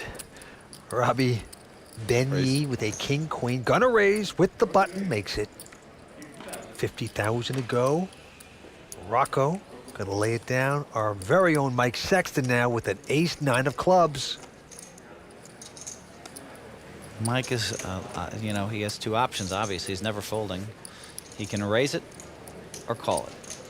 Raise. He says raise. He has made it 105 to go. Mike Sexton doesn't like to call hands. He either likes to get out or raise. I'd like to see him raise a little bit more. He only raised, you know, 50,000 basically, 55,000. And I think I'd like to see him raise a little bit more. Well, he's been called here. Because he wants to just win it here and now. Here we go with the flop. Ace-9 of clubs is too vulnerable. But not on that flop. Now, that's a great flop for the ace-9 of clubs. If you had the best hand before the flop, you have the best hand now. Go ahead and bet it and take it. Well, that's exactly what Mike's going to do. 80,000 with ace-high. A little tickler into Robbie, who got none of that. And Robbie's going to lay it down. The master at work, Mike Sexton. Taking down this hand, Phil. Yeah, patience, patience, patience. And then when you do make a few C-bets like that, people give your bets respect. Mike Sexton at the table looks so benign. You know, he's just so gentlemanly. There's no aggression on his face like, oh, don't do it because I'm going to come back all the time. He puts you into that sleepy sort of phase. I got him down now. That's what he does. That's his strength. That's the Mike Sexton you see. Yeah. That's the Mike Sexton you know is different. He's not going to let you run him over. You always hope you can get to the final table when you enter a poker tournament, but as we know, it doesn't happen very often. I'm glad to see that I'm still kicking and can hang in there with the young guys once in a while. Welcome to the World Poker Tour. Fortunately, I've seen every final table in the history of the World Poker Tour for 11 seasons, so I know who's winning and I see why they're winning. So hopefully I can take some of what I've learned from those guys and bring it to the table today, and let's see if I can get the job done like they do. Well, he's got a big chance here tonight. Mike putting himself in his second chip position at this point with 4 players remaining. As you can see, the hardware store man, Marcelo, out in front. Marcelo's only been playing poker for 4 years. Mike's been playing for about 400. So we'll see what happens. Marcelo with a quick fold. I'm sure it's benefited Mike to see all these different styles. He has a, you know, he's a Hall of Famer with a ton of experience. He's in a great position. Mike Sexton will win this tournament. Raise. Well, right now it's on Robbie. He is going to raise with Jack, 8 of diamonds with the button. Makes it 50,000 to go. Rocco Palumbo came in as a short stack, and now he's doing quite well with close to 1.2 million. Will not play that hand, though. The 8-9 of hearts. Interesting laydown there. Not really a young person type of laydown. But look, the young person folded the 8-9, and the old guy called with the 6-4 of hearts. He really did. Role reversal. Mike's going to stick around, and look at this. Bingo, bango, bongo, like he would say. He has flopped the nuts, and he's going to check it. Look at that flop. That is just a thing of beauty. He has flopped the nuts straight. There's no flush draws. Robbie going to check behind him. Ace of clubs on the turn. Well, ace is one of those cards where I just think Robbie has to bet. He has to represent the ace. Mike could easily have a hand like, you know, 6-7 suited, Queen Jack. So Robbie has to represent the ace and fire here. Well, to Mike's delight, he's got the pigeon betting, and it's 55,000. Now Mike has to consider his options. Miracle against miracle. Robbie could have a 4, and in that one case, a big raise makes a lot of sense. Or maybe he has an ace and Mike thinks he'll call. All right, repop, yeah, makes it $1.80 to go. Too much. I think he raised a little bit too much. I mean, Robbie has nothing anyway, Yeah. but I'd like to see him raise a little bit less than that. Give Robbie a chance to call if he had ace-8, you know. Yeah, well, Robbie's going to release the hand. Mike Sexton picking up that pot. Just flopping the nuts. Chop and shutta, as we say. Mike's chop and shutta. All right, we've got a good one going in Venice so far. And you should know that in addition to our main tour stops, the WPT holds regional and national tournaments of WPT caliber with a variety of very accessible buy-ins, ensuring players a high-quality experience worthy of the WPT name. Now, since we last saw our viewers at the Bay 101 Shooting Star, the WPT has hosted a regional event at the Seminole Hard Rock Hotel and Casino in Tampa Bay, where Alan Percal took home over $80,000. And across the world, the WPT hosted national events at the T Vegas Casino in Grand Bay, Mauritius, the Aspers Casino in London, England, and earlier this week, in this beautiful room we are sitting in right now at the Casino di Venezia. Gabriele Leporte won 92,000 euros, and after his victory, he set his sights on the next level. Winning a WPT National is great, but I want this also. WPT main tour stops, as well as our regional and national events, are held at some of the most beautiful properties in the world all year round. To find out where you can play, log on to WPT.com. People don't play real poker on social poker sites because there's nothing to win. On ClubWPT.com, we play real poker for our share of $100,000 in real cash and prizes each month. It's real poker for real players. ClubWPT.com, never lose a dime playing poker, guaranteed. Is something about poker that is international. Casino di Venezia is an amazing place. I love the Italians that play poker. They have a fervor about their game. When somebody's all in, they jump up and we'll look at that table and see what happened to the guy. They high-five him if he wins the pot. Italian loves poker. Is in the DNA of Italian people to play it. It's really a fun atmosphere to play poker here in Italy. Welcome back to the World Poker Tour. 4 players remain. And right now, Marcelo, the chip leader, 2.1 million. Mike Sexton out in second chip position with 1.4. But I like Mike said, I like what he said. He said, oh, it's just a lot of fun to play poker. Yeah, it's always fun when you win. So true. But seriously, I did have fun playing with the Italian players, and they have such passion for the game. Action's on Mike, a quick fold by him. And I folded the 6-4, so he just flopped a straight with that hand. What's he doing? That's right. Marcelo out, and now Robbie Benyi. Ace-8, great hand to have in the small blind here. And, you know, I mean, you look at the blinds are 12 and 24,000. He's sitting on, you know, 500,000. So basically he has 20 big blinds.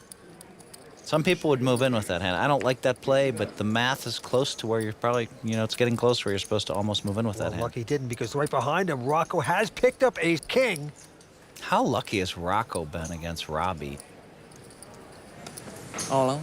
And Rocco says, I'm going to go all in. I'm going to push you all in. Yep, and the all-in raise may allow Robbie to get away from his hand. Rocco sent a message. I speak Texas Hold'em. I'm sending a message. I have a big hand. And Robbie apparently speaks some Texas Hold'em. Let's see if he can decipher the code. Yes. He is a computer software engineer. Can he decipher the code, the Hold'em code, and fold this hand? Because I think he can fold this hand. This would be a good getaway. And I think he should fold this hand. He looks disappointed, though.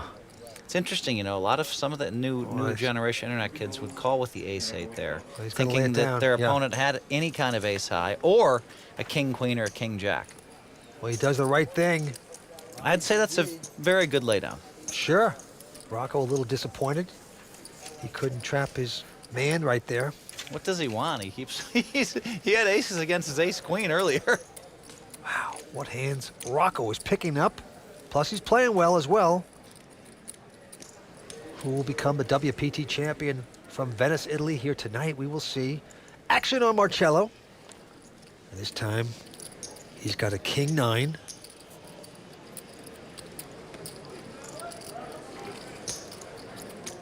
He's going to make it 51,000 to go.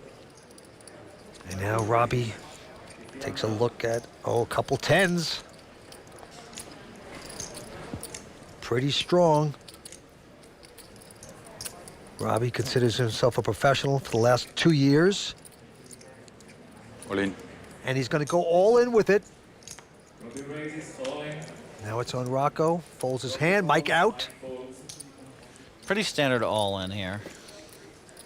Now Marcelo, it's, 407,000 more to him. King 9 seems like it's just a very, very, very easy fold here. 470. Marcelo Montenegro. He looks sort of like an Italian actor, a movie star. So he looks well dressed. Yes, he does. Very cosmopolitan. Yep. But this would be just an awful call. Wow, he's counting the chips, really? They look dangerously close to being in there, too, in the pot.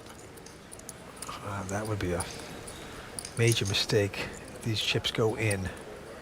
Just would be a terrible... The K9. Terrible call, yeah, just with King 9. But he is taking a long time.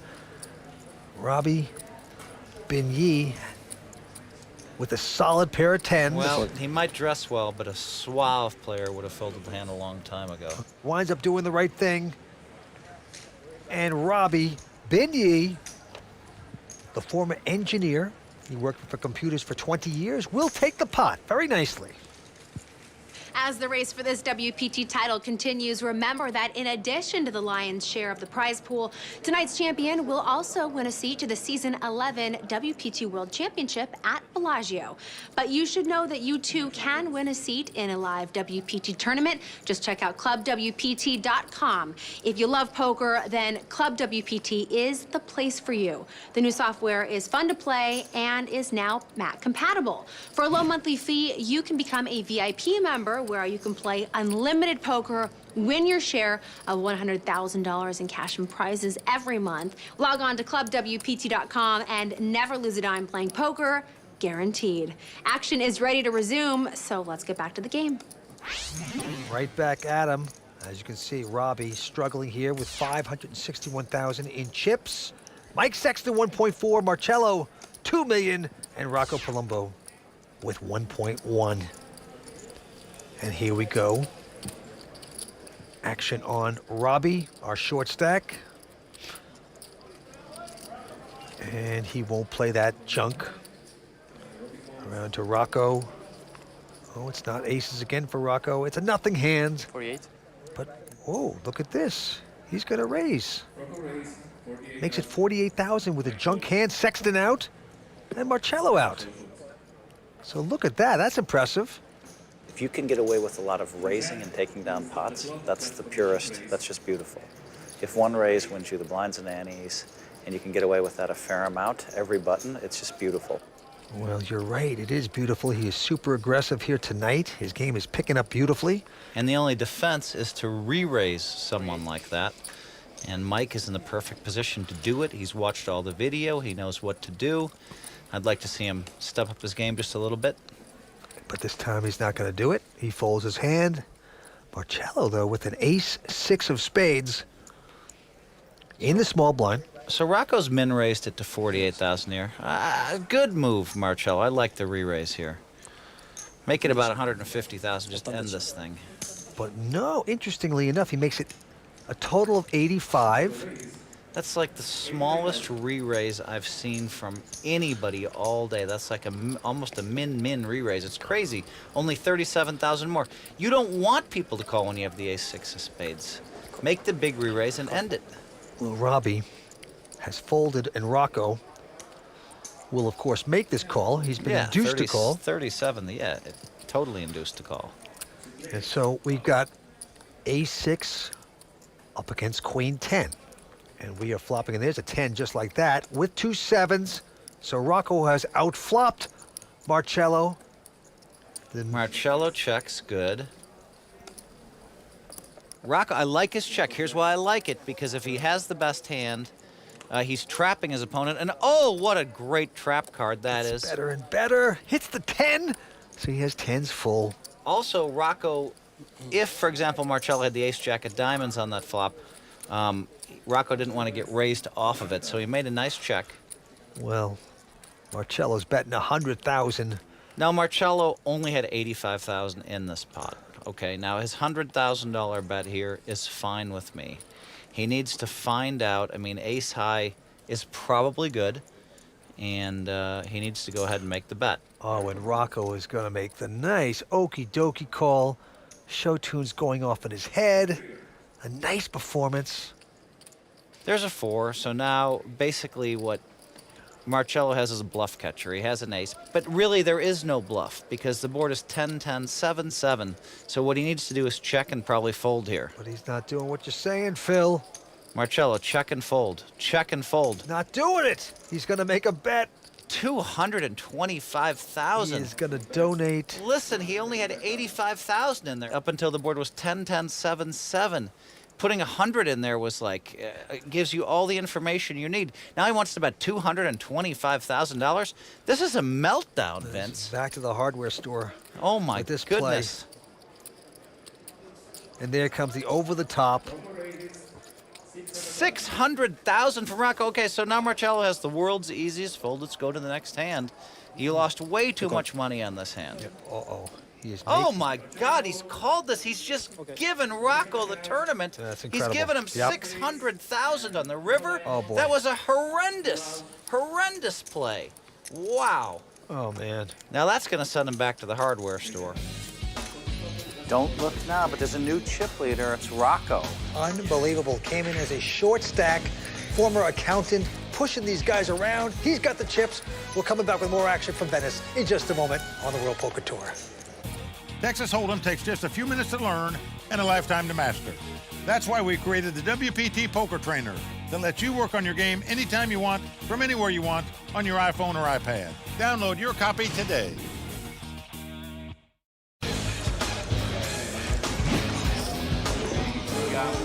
Welcome to Casino di Venezia and the World Poker Tour. I'm Vince Van Patten with the great superstar poker brat Phil Hellmuth at my side. This is a good one. It is a good one, and it looks to me like Robbie is just, running on fumes here. I mean, he's going to be all in soon for sure. Sexton's played very steady. Rocco's kind of just come out and owned the tournament so far. Super aggressive. No one's standing up to him. And if no one stands up to him, he's going to be holding the trophy. Big statement there. Let's go back down to the felt and see what happens. There, WPT Champions Cup. Who will become the champion, have their name inscribed on that beautiful trophy? Like all the champions, we will see. But right now, the antes are up to 5,000. Blinds 15 and 30. Action on Robbie Ben-Yi. He's on a short stack. He's got Queen Jack. That's okay. Go ahead and raise it. No worries. Exactly what he does. Makes it 70,000. But whoa-oh. Rocco behind him with Ace Queen. It's unbelievable. Right. Aces against ace queen. I mean, every ace 8 against ace king. Every single time that Robbie has a hand, he's playing very patiently. Rocco has a better hand. You're right. It starts to drive a man batty, insane. He's going to try poker bratty. He's going to try to punish him. Makes it 155. Sexton out. And Marcello also folding. So back around to the man that originally raised, who looks absolutely disgusted. He's just saying to himself, who is this guy on my left? Get out of here. And he's going to fold it. Your mind says, you know what, I have to call. But your heart deep inside says, you know what, the right play is a fold. He has it again. It's disgusting, though. Wow, Rocco Palumbo has a bracelet under his belt. He's married, 4-year-old son, former accountant, making things work tonight. But onto this hand, Mike Sexton, quick fold. And now Marcello with a jack, a deuce, is going to raise.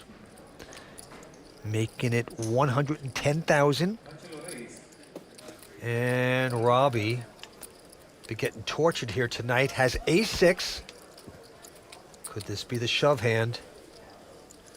Blinds are 15 and 30. Sitting on 420,000 here. Just take these guys out of the play, perhaps. Try to pick this one up. Let's see what Robbie does. Oh, boy. I like the fact he's taking his time, thinking about it, trying to decide. I think the thoughts running through his head, I'm a short stack, I have an ace. I'm all in. There you go. He's going to push it. Robbie sorted it all out. He figured it all out, and he made a Rocco very out. nice push, and this pot is over. And Marcelo, Ho sbagliato la size. uncallable with a jack deuce, you would think. 305,000 more. Come on, doesn't make any sense. Although he is melting down. Whoa, what the heck? 8-15 sono? But look at this. He's counting. He's wasting our time, Vince. I would think so. This is more or less uncallable. Just like earlier in the show with the King 9 and Robbie had the 2 10s, and you know he wasted our time. I think that Marcelo, as some of the young poker players would like to say, I'd like to have that minute of my life back. Very clever. But you never know. The young breed. He's really considering it. He's doing it. He's making this call with jack deuce. He just called with a jack deuce offsuit. Is there a psychiatrist in the house? Ho sbagliato la size. Oh boy. If you're Robbie, you love this. You love this action. This is a meltdown of magnificent proportions. Well, he's a dog, obviously, but not that bad of a dog. Still a bad call. He just gave 700,000 away drawing dead, Robbie's and now loving he's it. trying to give it all away drawing Yeah, dead. What you're is right. this? This is horrendous play. You never know. Maybe he'll get lucky with his jack deuce. Let's take a look at the flop. It's a queen 7. Yeah, good luck now. Great getting for lucky. Robbie. Has a big chance of doubling up. Nothing appearing from Marcelo. You're right. He is sort of melting down here. This is he must realize right now, what am I doing? 5 of hearts on the turn, so no help there for Marcelo. Robbie with a big chance to double up. Very simple, Vince. There's 3 deuces and 3 jacks, okay? So 38 wins to 6 wins right now. Over 6-1 favorite.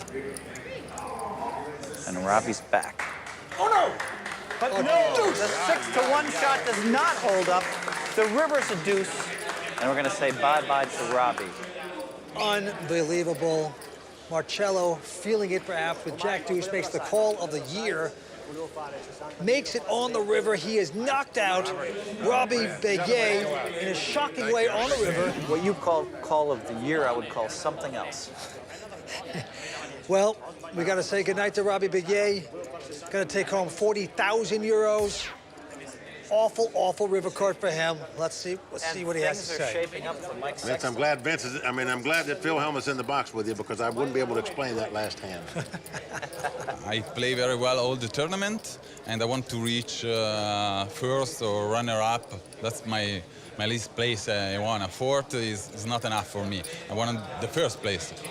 It's WPT, you don't play WPT every day. Then reaching the final table, it's a must.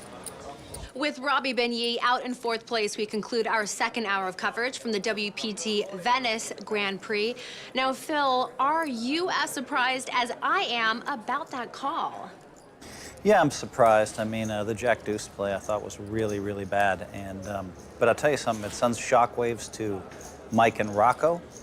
Now that Marcelo made that Jack Deuce play, I think in our next show, you're going to see some very interesting stuff. I think that they're going to be more afraid of Marcelo because now they know he's, before he was an amateur they could run over. Now he's an amateur that'll call a big bet with Jack Deuce. So they're going to have to play more conservatively against him. And Vince, with the WPT Champions Cup on the line, do you foresee play tightening up? Tightening up? Hardly. Not when you have a guy named Rocco Palumbo, a former accountant, believe it or not, splashing around these chips. All right, he is a gambler. He is pushing things. He doesn't care that Mike Sexton, a Hall of Famer, is on his left. He is going to push these pots. He makes it very interesting. He's a very talented player. This is going to be a great one. Okay, thanks, guys. This is proving to be quite the epic battle here in Italy. Please join us next time when we'll add a new name to the WPT Champions Cup at the Venice Grand Prix. Until then, for Vince Van Patten, Phil Hellmuth, Tony Dunst, the Royal Flush Girls, and the whole WPT team, I'm Kimberly Lansing saying thanks for watching. Ciao. I don't understand what this is for.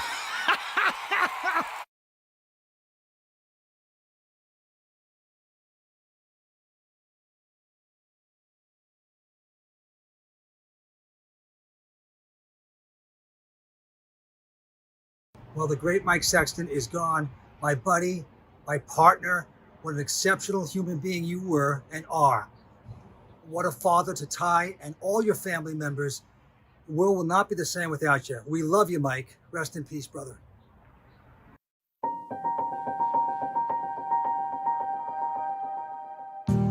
Mike was born September 22, 1947 in Shelbyville, Indiana. A Midwestern boy to his core, Mike grew up in Dayton, Ohio, and attended The Ohio State University, where he earned a degree in public recreation, competed in gymnastics, and became a diehard Buckeyes fan. In 1970, Mike joined the U.S. Army and was assigned to the 82nd Airborne Division as a paratrooper. While in the Army, Mike not only served his country, but also taught ballroom dancing. A strong lead on the dance floor, Mike brought joy and energy whenever he broke out his impressive ballroom skills. After his enlistment ended, Mike first found work as a salesman.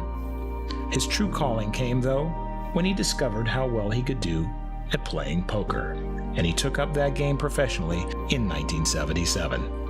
In 1985, Mike's love of the game inevitably brought him to Las Vegas. Just 4 years later, in 1989, he won the coveted World Series of Poker bracelet in the $1,500 7-card stud event. In 1998, long before the poker craze that grew into today's industry, Mike took a page from the PGA and masterminded the WSOP Invitation-Only Tournament of Champions, featuring poker's elite, one of his proudest achievements. In 2001, Mike became an original co-founder of Party Poker, an enterprise that has stood the test of time and remains one of the top online poker sites in the world today. A year later, Mike started his career with the World Poker Tour. Welcome to the debut of the World Poker Tour. With his can-do spirit, Mike was more than a commentator, playing a major role in convincing casinos to take a chance on the newly formed WPT. We have a sensational group of 6 finalists for you here today. What a great way to start the season on the World Poker Tour. Well, the World Poker Tour premiered with the WPT 5-Diamond World Poker Classic at the Bellagio. The game is no limit hold'em. It's a game that takes a minute to learn and a lifetime to master. Mike and fellow commentator Vince Van Patten changed the poker world forever with their patented blend of friendly banter and deep poker knowledge. Niagara Falls, Ryan Rivers doesn't get some help here, Vince. He's going over the falls in a barrel. This unlikely partnership would grow into a deep friendship founded on respect, admiration, and affection. In 2005, Mike published his first book, Shuffle Up and Deal. In 2006, Mike masterfully won the WSOP Tournament of Champions for $1 million, defeating the 2-time WPT champion Daniel Negreanu heads up. True to his giving nature, he donated half of his $1 million purse to charity, including the Bonaconti Fund to Cure Paralysis, a cause he continued to generously support for many years. Similarly, along with Linda Johnson, Jan Fisher, and Lisa Tenner, Mike created PokerGives.org, a nonprofit organization providing poker players a dedicated platform for philanthropy. I've been interviewed many times during my career, and one question a lot of times they ask is, who do you think is the most respected person, or who do you like most as a poker player? And my answer is always the same, Mike Sexton. He is the man.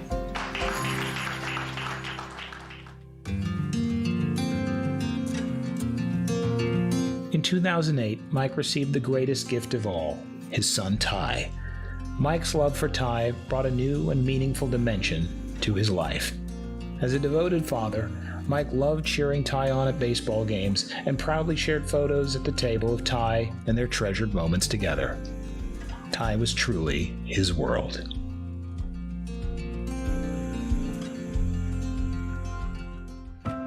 Later that year, Mike reached a career milestone when he was inducted as the 39th member of the Poker Hall of Fame. In 2016, Mike published Life's a Gamble, a poker autobiography spanning his 4 decades in the defining game of his life. In November of the same year, Mike with the ladies? Yes, I call. Mike reached his 3rd of 4 WPT final tables and won WPT Montreal main event, Deuce and diamonds, it's over! We've done it!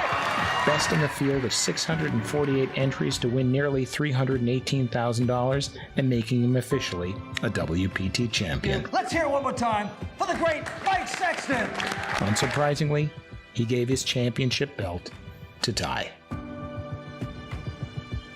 With 15 career cashes in WPT tournaments totaling nearly $1 million, Mike is ranked 216th overall in WPT earnings and 39th in WPT final table appearances. In total, Mike amassed more than $6.7 million in live tournament winnings. In 2017, after 15 landmark seasons for the World Poker Tour, Mike left to rejoin Party Poker as their chairman, closing out a career with WPT that remains a huge part of his legacy in the industry. So let's shuffle up and deal.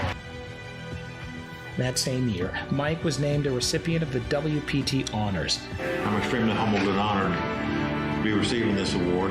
The WPT's highest distinction awarded to members of the poker industry in celebration and appreciation of exceptional contributions made to the World Poker Tour and the poker community as a whole. In July, the WPT renamed its iconic WPT Champions Cup the Mike Sexton WPT Champions Cup in honor of Mike's unparalleled influence on the organization and the poker world. To his friends, Mike was known as a humble man and a kind and generous soul. Never without a smile on his face and always game for a new adventure, Mike was never too busy to share a laugh, stop, take a picture with a fan, or, a fact to which many of his friends can attest, take your money on the golf course.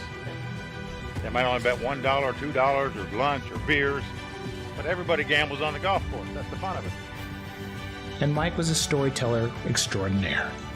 There was nothing he loved more than joyfully regaling eager listeners with boisterous tales from his days coming up in poker, when he was seated at the table with legends like his good friends Doyle Brunson, Amarillo Slim, Puggy Pearson, Chip Reese, and Stu Unger, at whose funeral Mike spoke and served as pallbearer. A larger-than-life personality whose infectious energy, enthusiasm, and pure love of the game bowled you over when he entered the room. Mike leaves an outsized legacy on and profound hole in the poker world. Everybody who was lucky enough to know Mike will always remember him fondly as a jubilant, once and forever, first ambassador of poker. One thing that we know is this industry, this wonderful thing that has brought us all together. We're only going to experience it for so much time. Soon we'll be gone, we will stop, we'll get older, we will not be there. Next generation will come, and the fact that we could come together, celebrate those wonderful people like Mike, who have made so much of a contribution, that we can stop and just say, by the grace of God, we had a moment where we all came together, and that we will never stop appreciating just how wonderful that together we made each other feel. Till next time, may all your cards be live and your pots be monsters.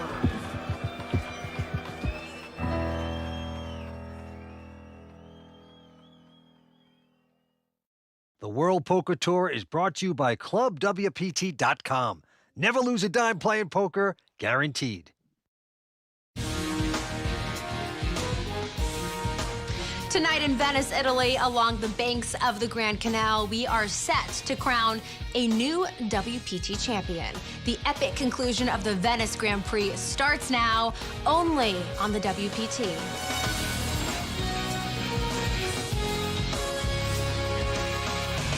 Well, the crowd all standing. He is circling the drain. They are going bare knuckles in the center of the ring. He needs the extreme miracle.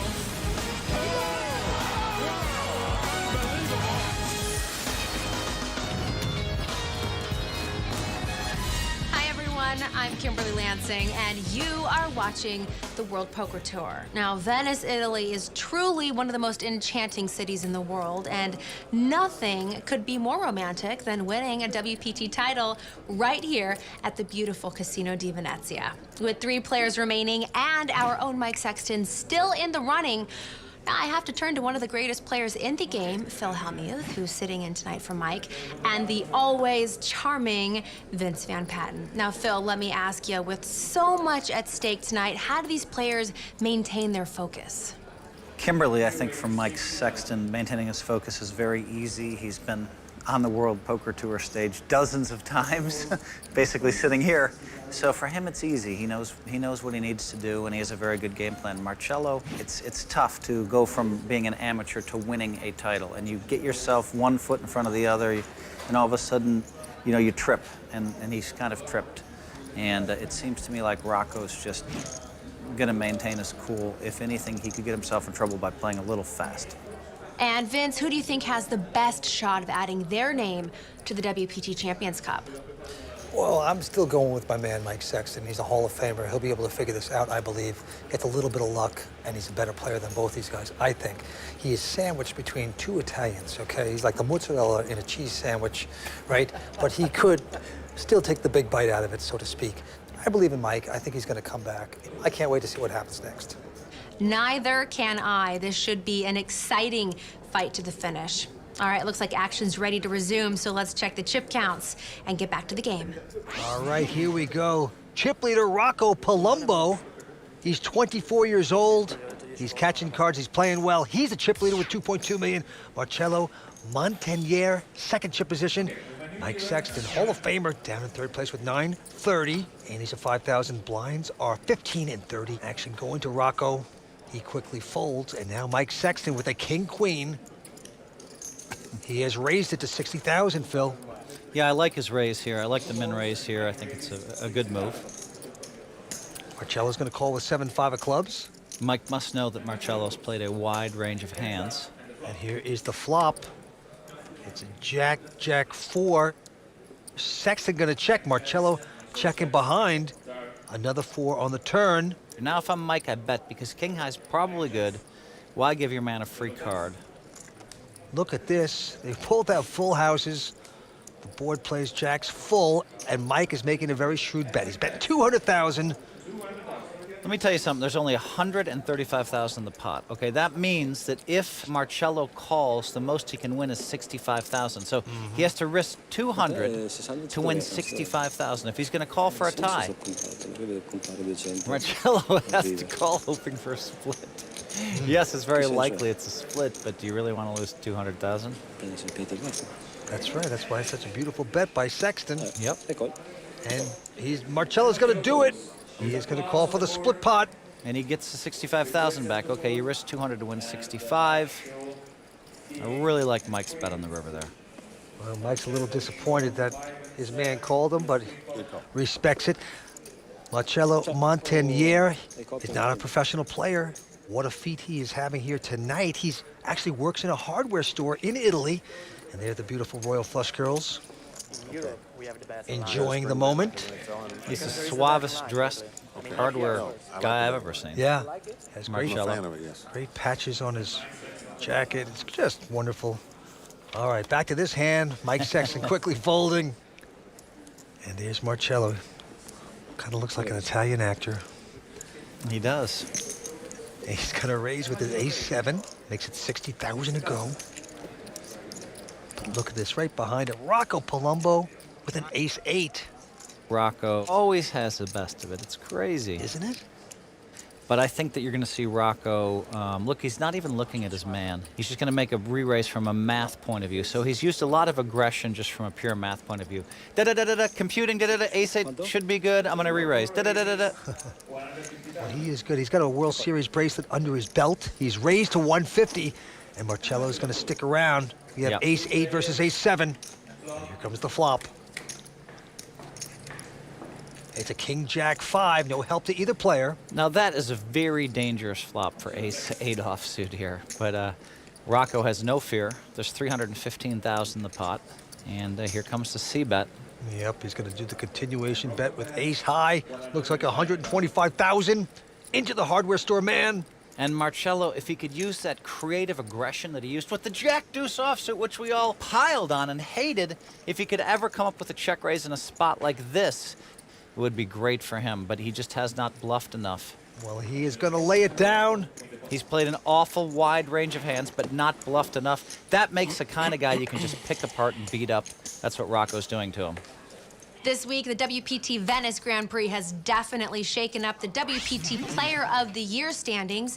WPT champion Matt Salzburg added to his point total with a 7th place showing right here at the Casino di Venezia to tie Paul Volpi at the top of the leaderboard. Now, buckle up your seatbelts because this race is going to be tight to the very end. Will Matt or Paul end up as the Season 11 WPT Player of the Year, or will another player finish the season strong and pass them by? We'll keep you informed on any changes in the standings, but for now, let's get down to the game. Three-handed poker at the Casino di Venezia. Action going to Marcelo.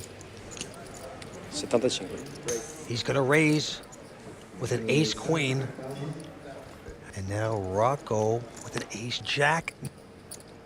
Finally, he's on the other side of one of these, three-handed. Now listen, this is where you look to see, does this guy have something that can take him to the next level in poker? Does he look at Marcelo and say, wow, he really has a strong hand. This is the time to just call him. 200. So he's just a re-raising machine then. Yeah, he's going to raise with his ace-jack. Makes it 200,000 to go. Mike, Sexton out. It's pretty standard, pretty hard not for him to re-raise, but I'm always looking for that extra level that makes someone a great player. That level where they just seem to understand when ace-jack is not the best hand. Well, he raised, and it's going to pay off for him because he hits the jacks on the flop. Two kings with a jack. They both check very quickly, though. 8 of spades on the turn. So Rocco was behind, but out in front, going to check again. Deuce of hearts on the river, helping either player. I actually like the check because he may force, if Marcelo does have, like, for example, a pair of sixes, Rocco is going to get paid off here on the river. 275. Well, finally, Rocco's going to bet the 275. Pretty lucky for Rocco, though. Yeah, beautiful flop for him. Now, this is a tough spot for Marcelo. I've, given him some hassle for some stuff, but if he calls here, this is a call I wouldn't blame him. Well, he's going to call it. For making. He's going to call and he's going to lose. He's going to see the bad news. You hit your jack. You were lucky. I'm not even going to show you. I'm just going to pay it. Rocco Palumbo starting to roll over these guys. There's a quick break in the action, and we've got a big night ahead. In addition to crowning a champion at the WPT Venice Grand Prix, Tony Dunst will dish it out in the Raw Deal. We'll get to know more about our Season 11 ones to watch and spend a little quality time in Venice with the Royal Flush Girls. There's a lot going on, so stay tuned.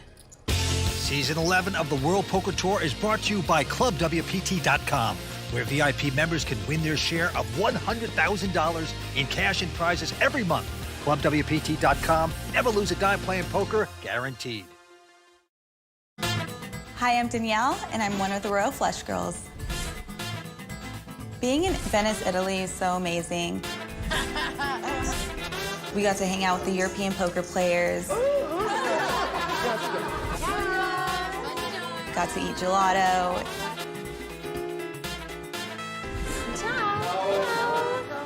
My favorite thing about Venice is the gondola ride, because you get to see the little things that you can't see while you're walking around. Really enjoy the culture out there. I would call Venice very bellissima. We are back here at the Casino di Venezia, having a great time. Three-handed poker, WPT title at stake tonight, and our very own Hall of Famer Mike Sexton with a chance tonight of taking down his first WPT title, but he's on the short stack with close to 900,000. Let's go to the felt. It's on Mike, and he's got a big hand here, Phil. Yes, he does. But I want to say, if this were a fight, they would have stopped it. Rocco's bludgeoning these guys. He's just killing him. He's like in the ring. He's like just landing jab, jab, jab, jab, jab. These guys are bleeding right now. But here, Mike has a spot to basically get himself right back into the tournament. Yep. And Mike has a pair of boxing gloves. He can fight, and he'll start sparring with you. Well, if you don't keep hitting a 10 on him, that is. Unbelievable. Rocco hitting 10s, out-flopping Sexton. They both check. Good slowdown by Mike. Well, the impressive thing is that, Mike has checked the flop here with ace-king. 7 on the turn. Oh, boy. And he went with his instincts. I mean, it was folded so quickly, Yeah. it just said, you know what, I know he has it. And so that was pretty impressive. It looked like that was in your zone. I don't know if it was. He was exactly 100% right, and it was impressive that he lost so little with ace-king versus king-10. I really love playing poker because it's really a skill game in the long run. Everybody sees me as a tight guy, and I do tricky things sometimes. All in. Having a WPT title will be like a dream, you know, and I would love to go for it. Well, he's only 24 years old, a former accountant, Rocco Palumbo, just taking charge here tonight, Phil. It's impressive. I mean, we know that he's caught a few breaks, and he's pushed the envelope, and they're letting him push the envelope. And so I was hoping that, you know, Sexton would make a few more re-raises in some of these spots. Even there with deuce 3 offsuit, why not just go ahead and re-raise? Because I think Mike knows how aggressively Rocco's playing. He's the one guy that knows what's going on. I mean, he's seen the whole cards, he's seen the type. So Mike's best defense is 3-betting, and I don't know, he just hasn't done that enough so far today. Rocco pushing again, catches 10s on the flop as a king-10 deuce lands. And Marcelo with a 7-4 nothing. Airball, baby. He's gonna come out and bet. He has an airball, no pair, no draw, nothing. Nicely done by the hardware store man. However, he's been called, and that's gotta hurt. The Jack of Hearts on the turn. Now he has a 4 flush, though. Now he actually picked up a draw. Okay, 80,000 to 310 is not enough to get rid of Rocco. He has to call 80 here. I'm sure he's going to call. It just seems like an easy call. The Jack is a little bit threatening because a straight draw, which makes sense, and it was in Marcello's range, just hit. Like, for example, if you had Jack 9, you hit a Jack, or Queen 9, you hit a straight, or Queen Jack, you hit a Jack. But no, Rocco's going to respect it and lay the hand down. Wow, for 80,000 to win. Wow, 400,000. I'm really surprised. I would really like to have seen him make a call for 80. Marcello, nicely done by the hardware store man, takes the pot by a nice bet. Stay tuned. We'll be right back with more World Poker Tour. The WPT Foundation is dedicated to supporting great charities around the world. Now, you can help the WPT Foundation raise money for some great global causes. Check out all the incredible prizes, trips, and VIP experiences available through our online auctions at WPTFoundation.org.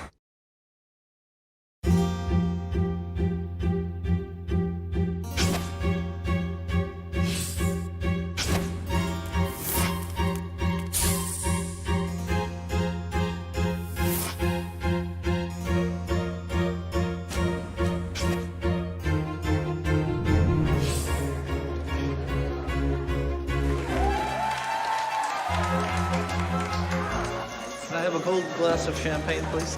Venice is known for black magic. Today, I'm going to bring some white magic.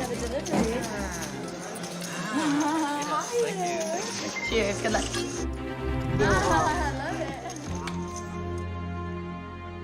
Vince, who is that idiot?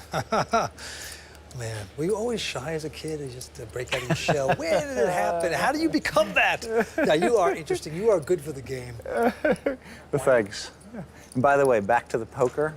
Rocco is putting on an incredibly dominating performance. This could be a classical dominating performance. It's also, everything he's done has worked perfectly, too. So there's obviously some luck involved, but he has a chance to turn this into a classic win. We're here with Phil Hellmuth. Mike Sexton's at the final table.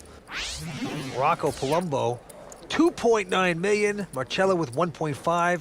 He's a non-professional that works in a hardware store. Great effort by him. And Mike Sexton down to 685. Don't worry, Vince. I'm getting ready to make my move.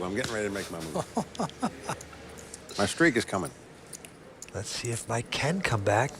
Actions on Marcello, a quick fold by him. And now Rocco has picked up a king 10.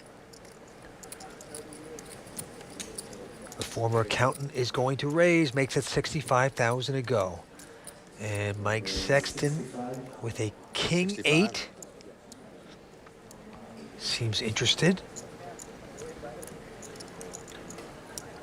But look at this, Phil. That's it, Mike. That's what I'm talking about. 3-bet, 3-bet, 3-bet. These guys, they've watched you play tight for 3 days. 530. You can take advantage of that reputation. How can Rocco call? Rocco has a decent hand with a lot of chips. He even suspects something's wrong. What can he do? Finally. Come on, show me the bluff one time. Huh? Show me the bluff one time. How can I show you the bluff? Well, ace high is a bluff. Something. Yeah. Mike Sexton will never show a hand I'll show you the bluff. that hasn't been called. I've learned that from him for 11 years, being with him on the World Poker Tour. He stays true to the word. Rocco said ace high is a bluff. When you have a guy that, Rocco, is he serious? Like he's really working. He's really working his corner. He's like a puncher.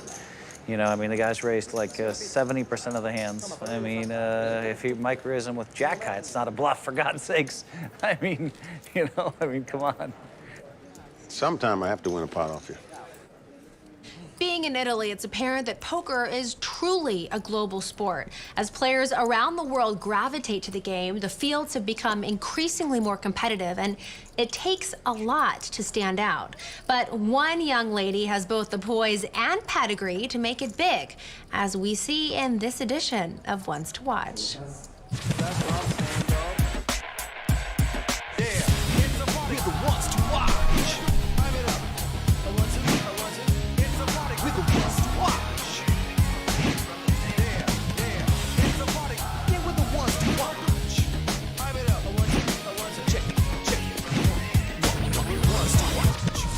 My name is Xuan Liu, and I'm from Toronto, Canada. It's pretty cool being one of the ones to watch. Xuan Liu, I mean, she is a powerful little poker player. She is coming on hard, man. I feel like she is dangerous. Xuan Liu is definitely one of the truly mathematically smart players out there. I think a part of my strength as a poker player is the fact that I'm not that emotional at the tables. I'm very good at reading people and playing up my table image.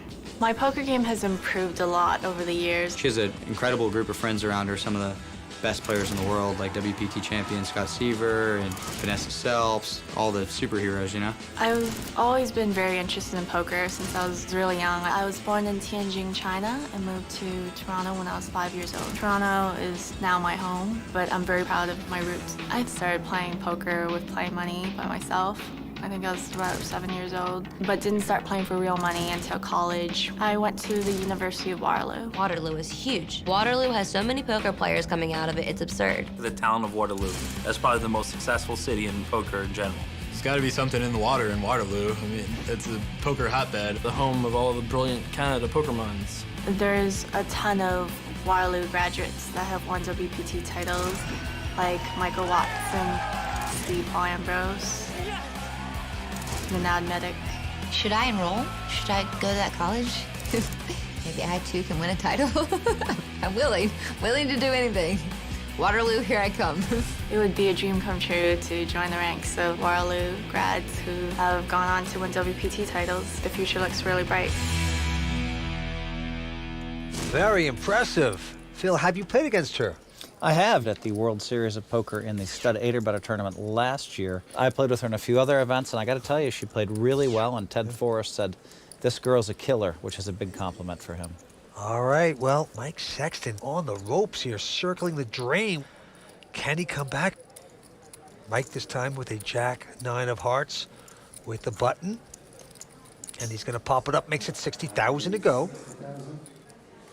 Okay. Marcelo cannot re-raise him with an ace-7. And Rocco cannot re-raise him with ace-3. They've been re-raising each other. This is how much they respect Mike. That's why he could be doing a lot more bluffing earlier.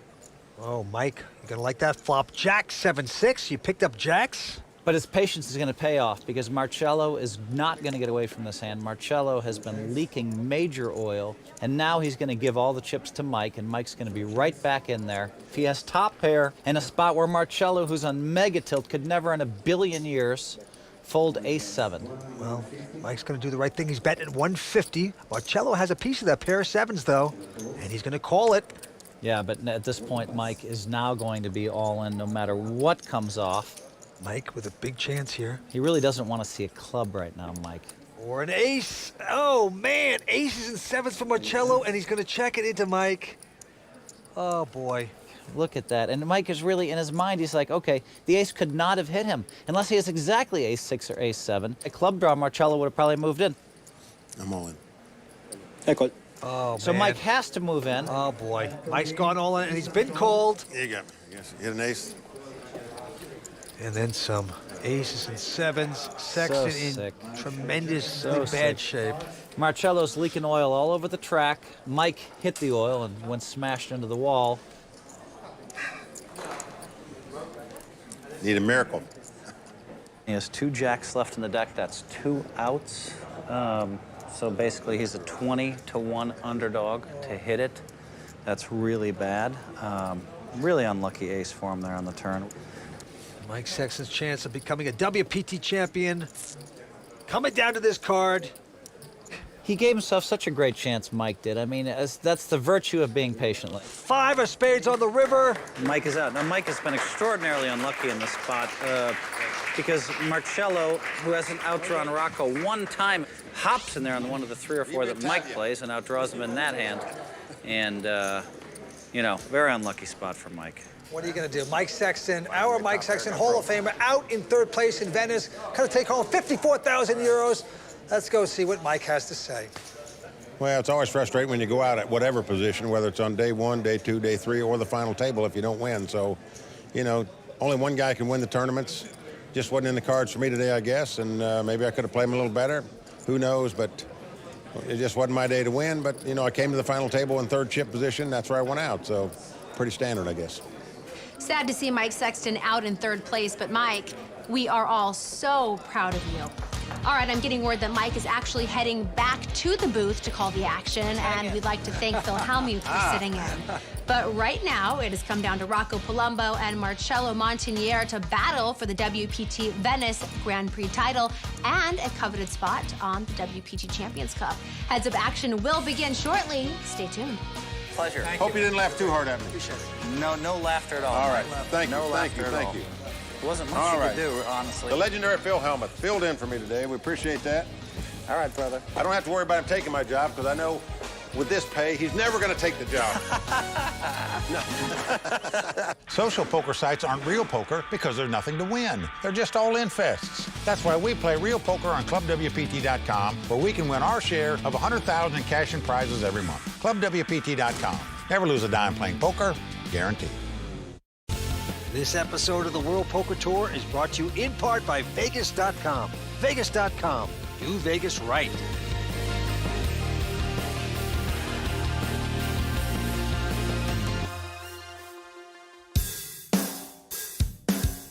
As is the custom on the World Poker Tour, when we get down to Heads Up Play, we have our money presentation. So show us the money that could have been mine. Out come Jeannie and Danielle with the cash. They are the Royal Flush Girls. They shake hands.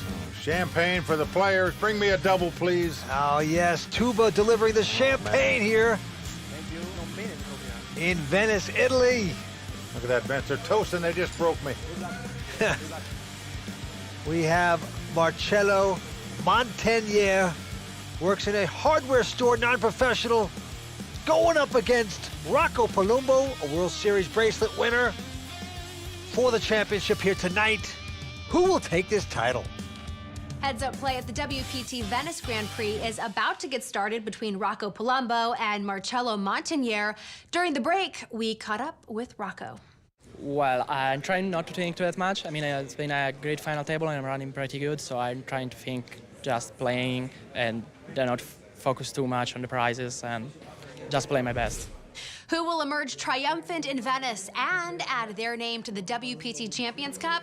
Heads Up Action from the Casino di Venezia is about to get started, so let's get back to the call of the game with Mike and Vince. I'm back with my friend Mike Sexton. He got knocked out. Phil Hellmuth's taking his wife out for an anniversary dinner.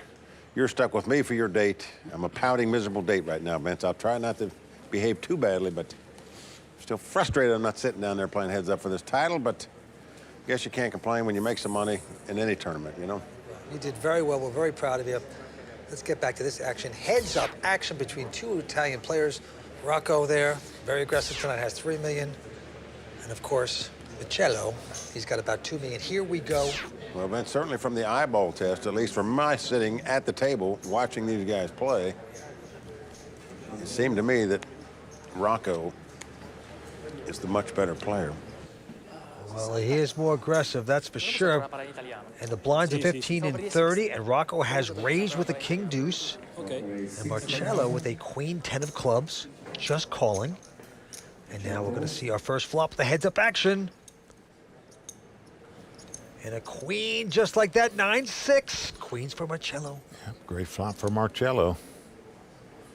He's going to check it. Let's see if Rocco makes the continuation. Of course he does. 70,000, Mike. 70. Quick call by Marcelo. No check raise. A little surprising he didn't check raise with top pair. Playing unorthodox here tonight, and here comes the turn card. Oh, a 10 comes off. Top 2 pair now for Marcelo, but he checks here. Vince, I would think Rocco would check right behind him. It's just too scary a board. Couple straight possibilities out there. All those middle cards. It's the kind of hand you put a guy on who doesn't re-raise you before the flop, but it's just not Rocco's style to check. He bets out with a gut shot straight draw. Yeah, 130,000. It's because he's been doing this all night and winning, and this time he's going to be on the other side of it. As Marcelo, hardware store man, is going to raise. Like he should, makes it 260 to go. And I think Rocco might get the hint now. I know Rocco's aggressiveness has certainly paid off for him tonight. No doubt about it. And there you see a concerned look in the eye of Rocco for like the first time at this final table, Vince. First hit he's taken in a long time at this final table, but Marcelo getting on the board. Yeah, nicely done. There's the WPT Champions Cup. Everybody wants their name on that. But Rocco now, will that be the turning point? We will see. 2.8 versus Marcello's 2.3. Well, here Rocco looks down at the worst 2 cards you could start with in a heads-up battle. A 3-deuce offsuit. Makes a raise, goes to 60,000 with that mess. And Marcelo with a queen 10, just calling. Yeah, playing heads up, this hand is ranked worse than a 7-deuce offsuit and hold'em. Doesn't stop Rocco. King Jack 5 with 2 clubs. Pretty good flop for Marcelo. He's got an open-end straight draw. But he checks it. Rocco with a strong 3 high is betting it 70,000. Vince, when I see all this, I wish I was back down there playing again. I'd have played a lot more aggressive against this guy, I can tell you. Quick call, of course, by Marcelo. I knew he was at it, but I just didn't really know. Now I do. It's a 4. That actually gives Rocco now an open-ended straight draw. Marcelo also with a higher open-ended. Well, Marcelo checks again, and Rocco. This guy just doesn't know what it's like to slow down. No. And Vince has got the kind of hand that many players would just easily check on the turn. Happy to have a draw. Well, it's 130,000. Marcelo will make this call. We got a nice pot going on. He's not giving up. Let's take a look at the river card. Which one of them will get lucky? How about neither? 7 of diamonds. Well, Marcelo has the best hand. He's checked it. And if Rocco fires at this pot, he's liable to win it. But the guy called you raised before the flop, called the bet on the flop, the bet on the turn. Can you fire yet another shell? Rocco knows it's the only way he can win this pot is to bet at it on the river. Oh, boy, and the former accountant does so. He's betting 200,000. He has fired 3 barrels at this pot, Vince, with just a 3 high and going to take down the pot. And maybe that's why the guy's got all the chips here tonight. I haven't seen his cards earlier, but all I know is he bet at every pot, it seemed like. That was the beast that was on your right. Now you see why you pushed out of this thing. I do. Well, this is great heads-up action we got right now between 2 Italians. They're both tough. They're having a good time. But there was someone else that had a good time this week, and that's a man named Socrates. He plays on clubwpt.com. And did he enjoy himself? Everybody at my table played with the guy on day 1. This guy and some others said he's more fun than anybody here. He was such fun, so entertaining. Who cares if I win or not? And he loves clubwpt.com, and why wouldn't you? You have a chance to make thousands, but not a chance to lose it. So it's a great concept. This guy won his entry and trip over to Venice, Italy by playing on clubwpt.com. You can play all the online poker you want, win your share of $100,000 in cash and prizes every month, and win entries in the WPT event. We're so proud of you. You made it far. And we had fun with you, too. Yeah, it was fun. It was a lot of fun. Just for a small monthly fee, you get all the treatment and all the fun and watch the tapes and get the magazine. Go to clubwpt.com. Never lose a dime playing poker. Guaranteed. Yeah. All right, back to the table we go. Well, Rocco About where he started this heads-up battle, 3 million to 2 million. Blinds are 15 and 30,000. And action's going to be on Marcelo this time. Non-professional player, only been playing 4 years. Used to watch the World Poker Tour and learn, he said. What a chance of a lifetime here tonight. With a 9-8, just calling. Rocco not going to get aggressive with a 6-5, so we are seeing a cheap flop. Flop is a king 6-7. So Marcelo with an open-ended straight draw. Rocco with a piece of that pair of sixes. Rocco's checked. Marcelo's betting 75. Well, Rocco's got bottom pair here, as you can see. Gonna make the call with it. Certainly is. Turn card is an 8 of diamonds. Well, this gives Rocco an open and straight draw as well, but as you can see, the way the cards lie, Marcelo now has best hand and best draw. Rocco checks, and quickly Marcelo reaching for chips. 110,000. Now Marcelo, who really hasn't made a lot of moves here, at least it didn't appear like at this table. He made a lot of calls. Rocco's going to make this call, though. Well, indeed he is. Down to the river we go. And a 4 that gives Rocco a straight. Incredible. Now look at this. Marcelo betting out of turn here, 100,000. Yes, he certainly is. He bet out of turn. Well, he says okay, he says okay, I'll take it back. Nope, That's it not has the to stay case. in there right now. Well, it depends. If Rocco checks, that bet stands. Yep. But if he bets out, then Marcelo has an opportunity to take the bet back and not put anything in the pot. So obviously, Rocco, who's made a straight on the river, should check here. Yeah, they're getting some free money for sure. But he's betting 400,000 here, Vince. This gives Marcelo a chance to get out and save that 100,000 even. This is a definite bad move here by Rocco. He's made a major mistake here. Now the tournament director now says you get an opportunity to take that back because he bet. Marcelo grabbed those pinks pretty quickly, too. He sure did. He's only got 8s. He's got 400,000. You can take your money back. You feel like you got a bargain, perhaps. Or do you want to stick it in there, saying, what is this guy betting for if he has something? If he has a 5. That's exactly right. But look at this. He's going to lay it down. He lays it down, and Rocco has played great all night long, but in my view, that's a mistake. I would check, let the guy bet the 100,000, and then raise him with my straight, where you're guaranteed to make at least 100,000 there.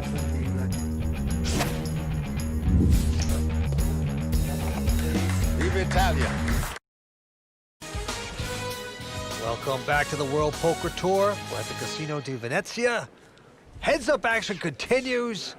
As you can see, the winner is going to take home 140,000 euros. I'm with Mike Sexton, who finished 3rd here. What an effort. But we're down to these two right now. Well, Rocco with well over a 2-to-1 chip lead now. Marcelo picking up a decent hand here. King Jack of clubs. Going to raise it up to 80,000. Yes, and Rocco Palumba with a Jack 9. He has been dominating all night long, everyone at the table, and he's going to speculate with his Jack 9. He makes hands when he needs to, and he steals them when he needs to. So why not play every pot? All right, the flop comes up King 8-5. That's good for Marcelo, hitting his kings. Yep, great flop for Marcelo. Nothing happening for Rocco, but look at what is he doing here? He's leading right out into the pre-flop razor. This is something you don't see very often at all. I'm certain Marcelo feels like he's got the best hand with the 2 kings. Marcelo just going to call him, though. Yeah, with a big flop and a very solid kicker. Queen on the turn. Rocco has a gut shot straight draw now, but obviously must catch a 10 to win this pot. It's the only card he can win with. He's continuing to bet 175,000 this time. You just think the guy would have check raised with a flush draw. Certainly if he'd have flopped 2 pair. But Marcelo still not raising, just calling with the 2 kings. Very interesting. Down to the river we go. Now the 5 of hearts comes off, so the board, pairs, and a possible flush is out there. And now Rocco finally slowing down. Now Marcelo finally going to bet top pair here. Yep, 200,000. Rocco with just Jack high. He's just throwing up the white flag, perhaps. Just the look on his face says he's not going to raise it. You think he's contemplating a call here? Thinking his opponent might have a straight draw? I mean, that's the only hand he can beat. Well, I think he's going to lay it down. He's just taking a lot of time here. Well, why are you posturing? Just throw it away if the guy bets. They are Italian, Mike. They're dramatic. They take their time. They're passionate. They take it personally, their cards.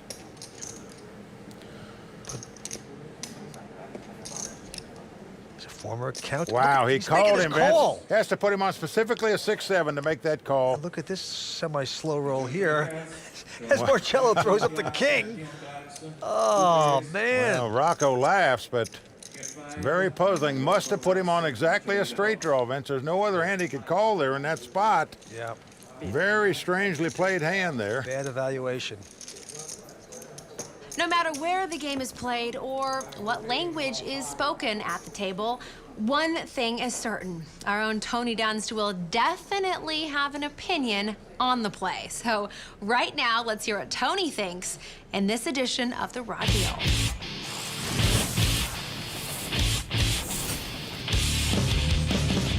There's nothing that knocks the wind out of an opponent like catching him in a bluff, especially when making a miraculous hero call. Sure, bluffing is flashy, but hero calls are even flashier. It feels fantastic to turn over a terrible hand you knew was good all along. And while there's genuine value and joy in derailing your opponent's confidence by making a hero call, there are times when it's just spewing. Let's break it down. Rocco Palumbo has built a 2-1 chip lead over Marcelo Montenegro through aggressive and thoughtful play. And it's with that lead that he called a min raise to 80,000 in the big blind, holding Jack-9 offsuit. The flop comes King-8-5 with a heart flush draw, and Rocco leads out as a bluff, likely with the intention of continuing that bluff if the turn improves one of his backdoor draws. Marcelo naturally calls with his top pair, and with the queen of spades on the turn, Rocco's equity in the hand improves with a gut shot straight draw, so he fires a second barrel. Of course, Marcelo is going nowhere with his top pair and makes the call. The river brings the 5 of hearts, completing the flop flush draw. I anticipated Rocco firing the third barrel, but when he checked, I assumed he was giving up on the hand. After all, the most obvious draw got there, and the board paired. Marcelo goes for value by betting 200,000 into 720, and when Rocco went into the tank, I began wondering what was taking so long. When he placed the 200,000 out there to call, I was stunned. I mean, what hand does Rocco think Marcelo is holding? The only hands he beats are busted straight draws like 7-6 and 9-7. And most players with those hands would usually bet larger on the river because they want to fold.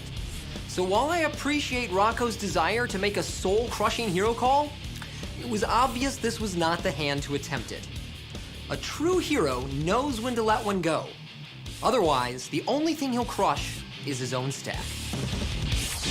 Well, Tony, you're on it once again. And these two guys are going after a title. Which one will take it down? 140,000 euros. That's about 180,000 US cash. Not too bad.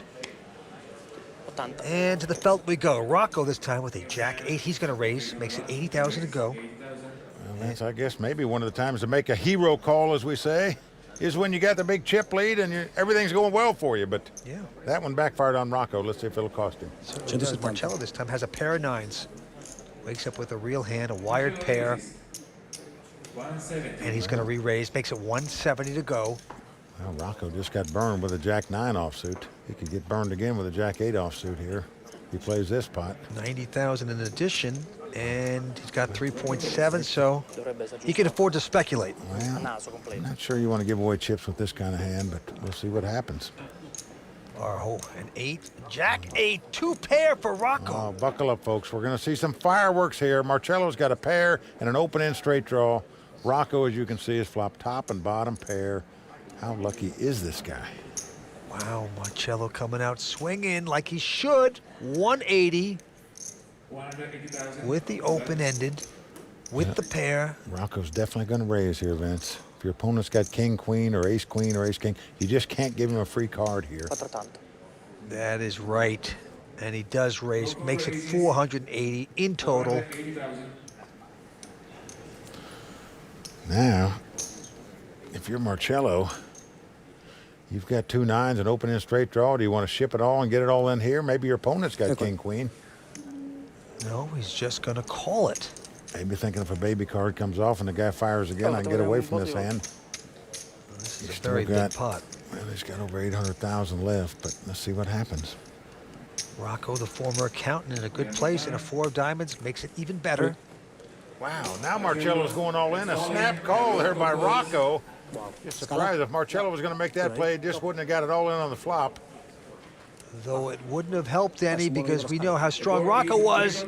So they turn up the cards. Well, Marcelo not dead. He's got 10 outs, as we say. He wins the pot. He makes a straight. A 7 or a queen would give him a straight. He also wins with a 9. As the cards lie, Rocco about a 3-1 favorite to win this tournament right here. Rocco Palumbo 1 card away from becoming a WPT champion. Here we go to the river. We're going to burn and turn. Let's see it. It's a 3. There it is. Rocco Palumbo has done it. He certainly has. Rocco Palumbo going to take home 140,000 euros. He's the WPT champion, Mike. And a deserving champion, Vince.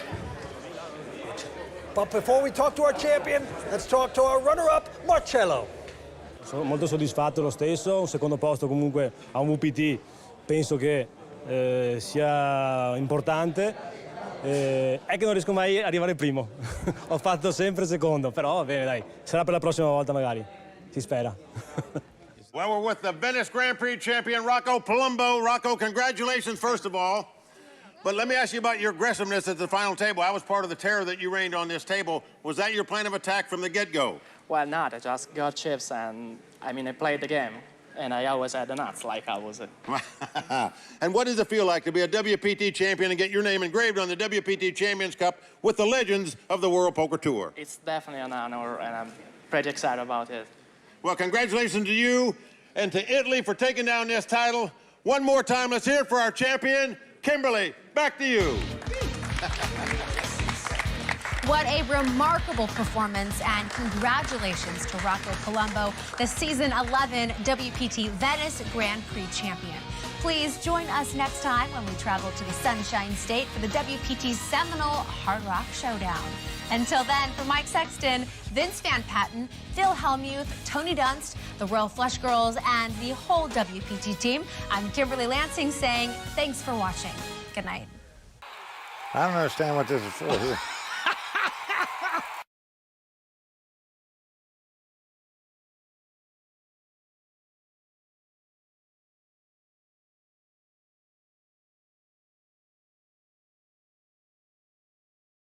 Well, the great Mike Sexton is gone.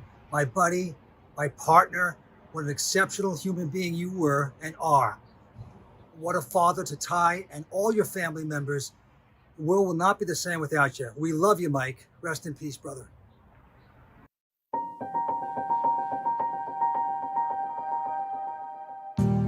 Mike was born September 22, 1947 in Shelbyville, Indiana. A Midwestern boy to his core, Mike grew up in Dayton, Ohio, and attended The Ohio State University, where he earned a degree in public recreation, competed in gymnastics, and became a diehard Buckeyes fan. In 1970, Mike joined the U.S. Army and was assigned to the 82nd Airborne Division as a paratrooper. While in the Army, Mike not only served his country, but also taught ballroom dancing. A strong lead on the dance floor, Mike brought joy and energy whenever he broke out his impressive ballroom skills. After his enlistment ended, Mike first found work as a salesman. His true calling came, though, when he discovered how well he could do at playing poker, and he took up that game professionally in 1977. In 1985, Mike's love of the game inevitably brought him to Las Vegas. Just 4 years later, in 1989, he won the coveted World Series of Poker bracelet in the $1,500 7-card stud event. In 1998, long before the poker craze that grew into today's industry, Mike took a page from the PGA and masterminded the WSOP Invitation-Only Tournament of Champions, featuring Poker's Elite, one of its proudest achievements. In 2001, Mike became an original co-founder of Party Poker an enterprise that has stood the test of time and remains one of the top online poker sites in the world today. A year later, Mike started his career with the World Poker Tour. Welcome to the debut of the World Poker Tour. With his can-do spirit, Mike was more than a commentator, playing a major role in convincing casinos to take a chance on the newly formed WPT. We have a sensational group of 6 finalists for you here today. What a great way to start the season on the World Poker Tour. When the World Poker Tour premiered with the WPT 5 Diamond World Poker Classic at the Bellagio, The game is no limit hold'em. It's a game that takes a minute to learn and a lifetime to master. Mike and fellow commentator Vince Van Patten changed the poker world forever with their patented blend of friendly banter and deep poker knowledge. Niagara Falls, Ryan Rivers doesn't get some help here, Vince. He's going over the falls in a barrel. This unlikely partnership would grow into a deep friendship founded on respect, admiration, and affection. In 2005, Mike published his first book, Shuffle Up and Deal. In 2006, Mike masterfully won the WSOP Tournament of Champions for $1 million, defeating the two-time WPT champion Daniel Negreanu heads up. True to his giving nature, he donated half of his $1 million purse to charity, including the Bonaconti Fund to Cure Paralysis, a cause he continued to generously support for many years. Similarly, along with Linda Johnson, Jan Fisher, and Lisa Tenner, Mike created PokerGives.org, a non-profit organization providing poker players a dedicated platform for philanthropy. I've been interviewed many times during my career, and one question a lot of times they ask is, who do you think is the most respected person, or who do you like most as a poker player? And my answer is always the same, Mike Sexton. He is the man.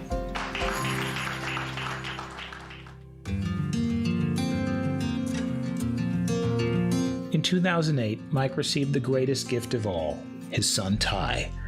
Mike's love for Ty brought a new and meaningful dimension to his life. As a devoted father, Mike loved cheering Ty on at baseball games and proudly shared photos at the table of Ty and their treasured moments together. Ty was truly his world.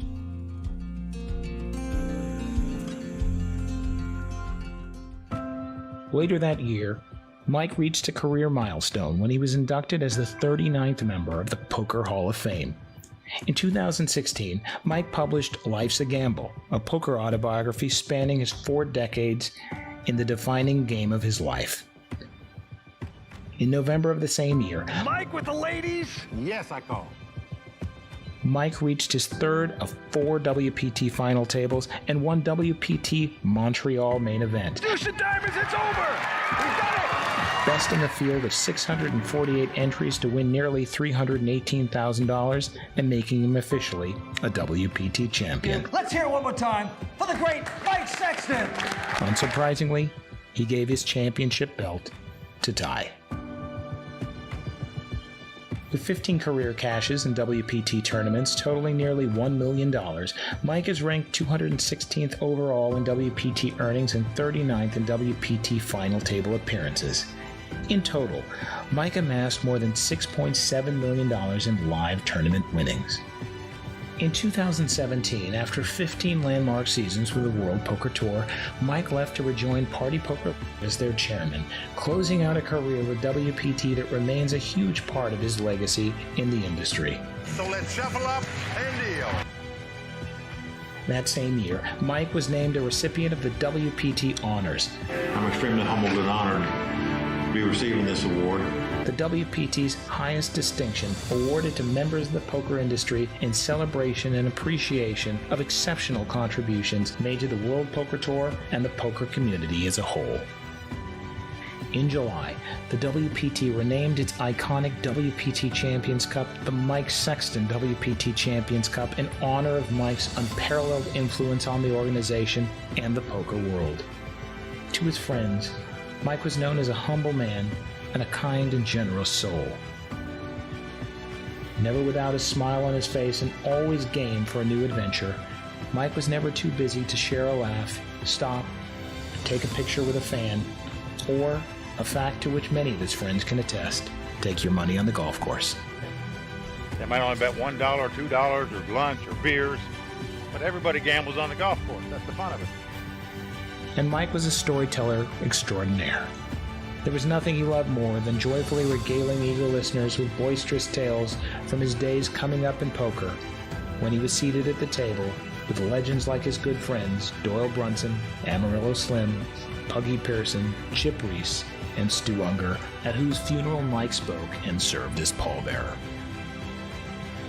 A larger-than-life personality whose infectious energy, enthusiasm, and pure love of the game bowled you over when he entered the room. Mike leaves an outsized legacy on and profound hole in the poker world. Everybody who was lucky enough to know Mike will always remember him fondly as a jubilant, once and forever, first ambassador of poker.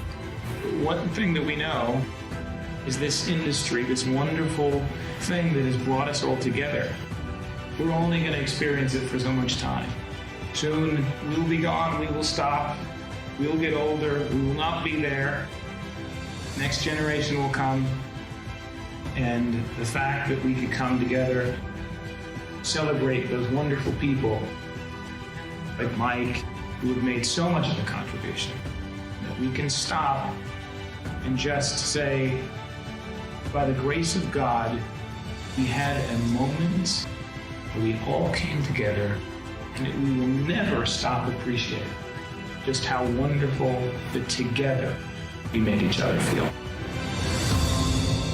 Till next time, may all your cards be live and your pots be monster.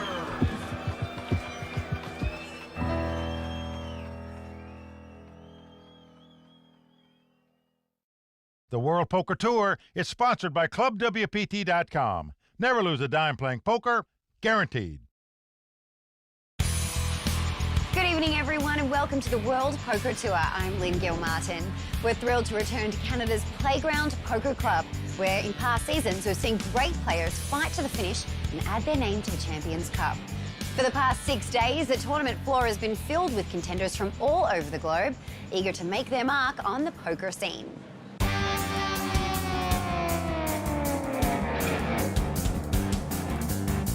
Players, we want to wish all of you the very best of luck in your quest to make it to the final table.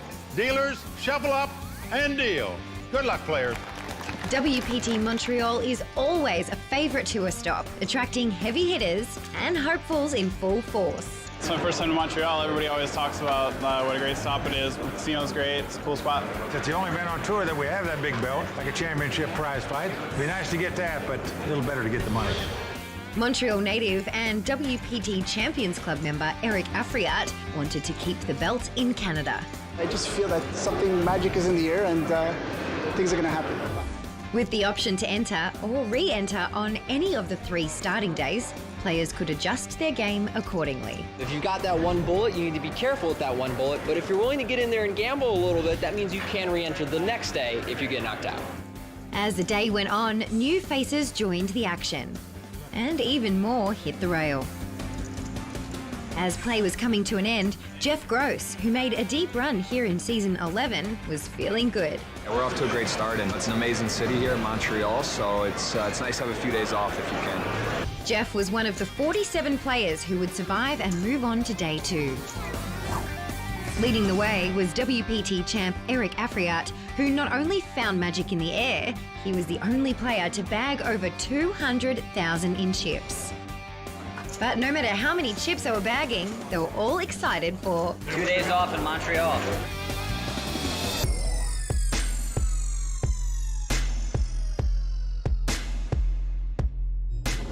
On day 1B, the Playground Poker Club filled up with new arrivals, including last year's runner-up Darryl Fish. Obviously, looking for my first WPT title still would be really sweet. Plus, a number of busted Day 1A players taking another shot. WPT champ Will Fiala brought his poker-loving pal, NFL champ Richard Seymour, to one of his favourite stops. But like many others, Will's mind was on the belt. I was the guy that pushed him into picking that as the trophy, so I really am emotional about that belt. Season 12 WPT Montreal champ Derek Rosenbarger, back for the first time since his victory, already has a belt. I wear it every day, actually. No, I'm joking. And was working his way towards a second. Around the room, everyone was making moves, trying to grow their stacks. And anyone hitting the rail would have one last chance on day 1C. Of the day's 213 entries, 88 players survived. And smooth runs sent a few to the top of the leaderboard. Just made so many hands, it was pretty ridiculous. I just cruised my way through.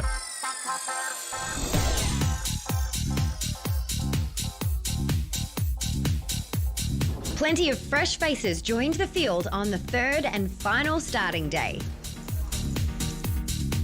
Season 9 WPT Player of the Year Andy Frankenberger would love to add the belt to his collection. I try not to look at it because when you want something too bad, you don't play your best. But that is a very cool belt. With so much at stake, before long the Day 1C field surpassed 200 entries and was still climbing. Armand King, better known as the Oyster King, is a playground mainstay. I don't have to win to play. I play because I love playing. Even with the tables packed, it was easy to spot all the Canadians giving it their best shot. I can tell whether they're a Canadian person or not just because, I don't know if you've seen South Park, but you can see there's actually like a line between their heads. When registration drew to a close, 300 new entries were added, bringing the total to 648 entries. 81 players would share in a prize pool topping 2 million Canadian dollars, with the champion claiming over 400,000. As a full moon rose over Playground Poker Club, some players saw their time here come to a bitter end, and the remaining short stacks were hoping for a lucky break.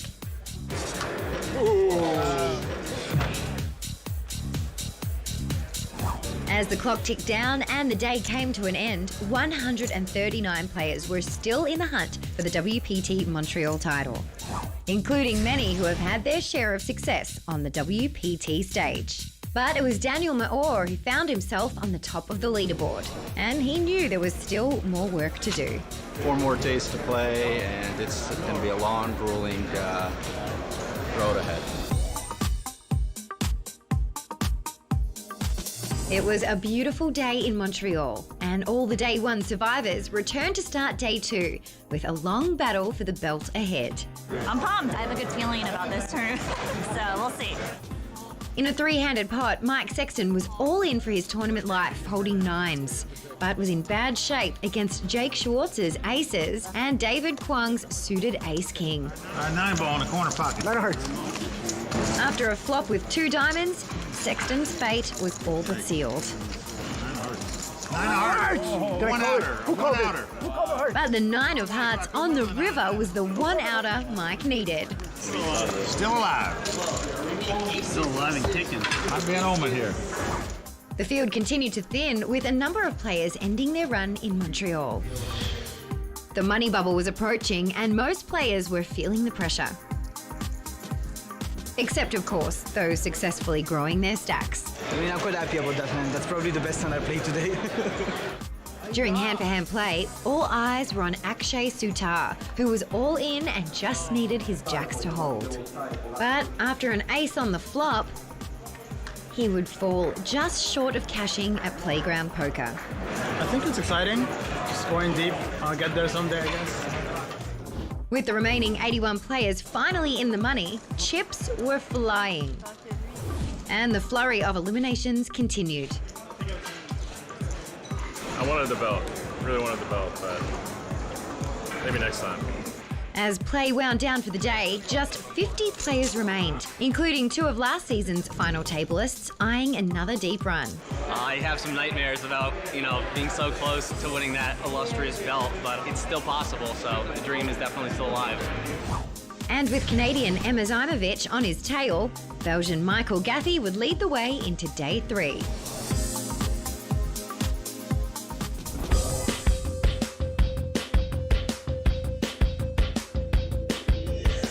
Coming into Day 3, the shorter stacks were prepared to take some chances. I need a double up. I'm feeling positive, and I've got a lot of good karma coming my way, so poker gods will tell. Short stack, got to ramp it up today. 2 hands away from 360,000. So I like my chances. I'm going to have to get it in probably in the first round. For sure, I got to double up right away.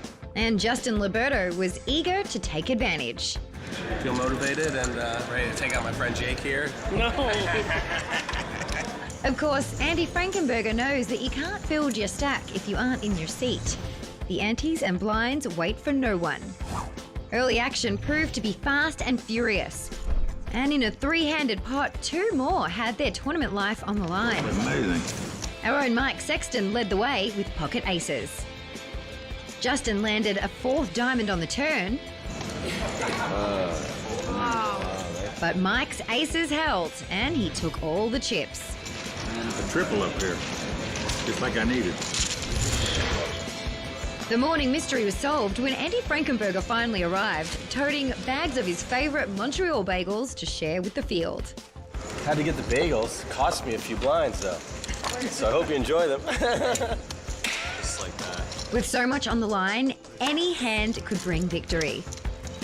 Or defeat. It was make or break time, and bold moves were being made. I could win the tournament right now. Let's go. With varying degrees of success. Justin Liberto got it in good. In bad shape. In bad shape. But it just kept getting worse. Leaving Justin to cheer on his roommate for this trip. I'm confident in Jake. Look at him. Look, he's good looking and he's very good at poker. More would fall before the day was over. Oh, it's okay. That's the game. Leaving 17 players to fight for the final table. Dakota Van Dyne had the shortest stack, but no complaints. I've been doing the best I can. This is my first time, so pretty excited, I guess. Emma Zajmovic was second on the leaderboard for the second day in a row.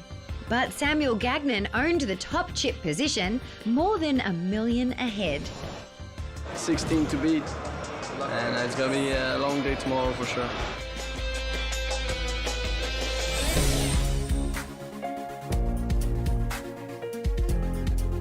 "17 players made their way back to Playground Poker Club to contend for a WPT title. And despite the pressure, day 4 started fairly lighthearted. Is it good to be late? Like You can be late with many chips as you have. I can't be late. But things got serious pretty quickly. It looked like Mike Sexton may be the next one headed to the payout desk. Not the hand I want to see. When he was all in and called by Emma Zajmovic. But Mike paired his king on the flop. And to his relief, it held. Every day I've outdrawn somebody to stay alive in this tournament. 4 days in a row. Emma busted out Jason Mann with a runner straight. Oh, wow. And Jason would have to settle for 14th place in this tournament for the second season in a row. Then a surging Mike Sexton took Alex Keating's last few chips. At least I get bust out by Mike Sexton. After a few more eliminations,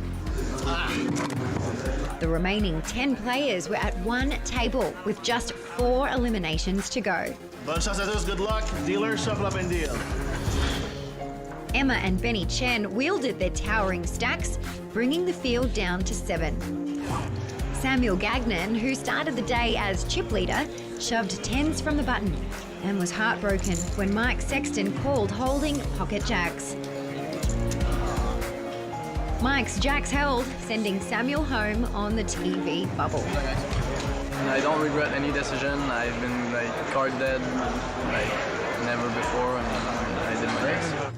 And so the final table was set with an unpredictable Frenchman, 3 tenacious Canadians, and 2 impressive Americans, all looking for their first World Poker Tour title. Tonight's Très Magnifique final table from Playground Poker Club starts after this.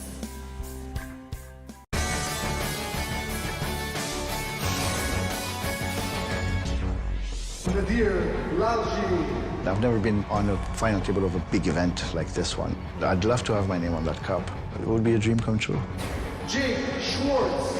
I'm ecstatic with the last year I've had in poker, and it's just more and more important to me that I close one out.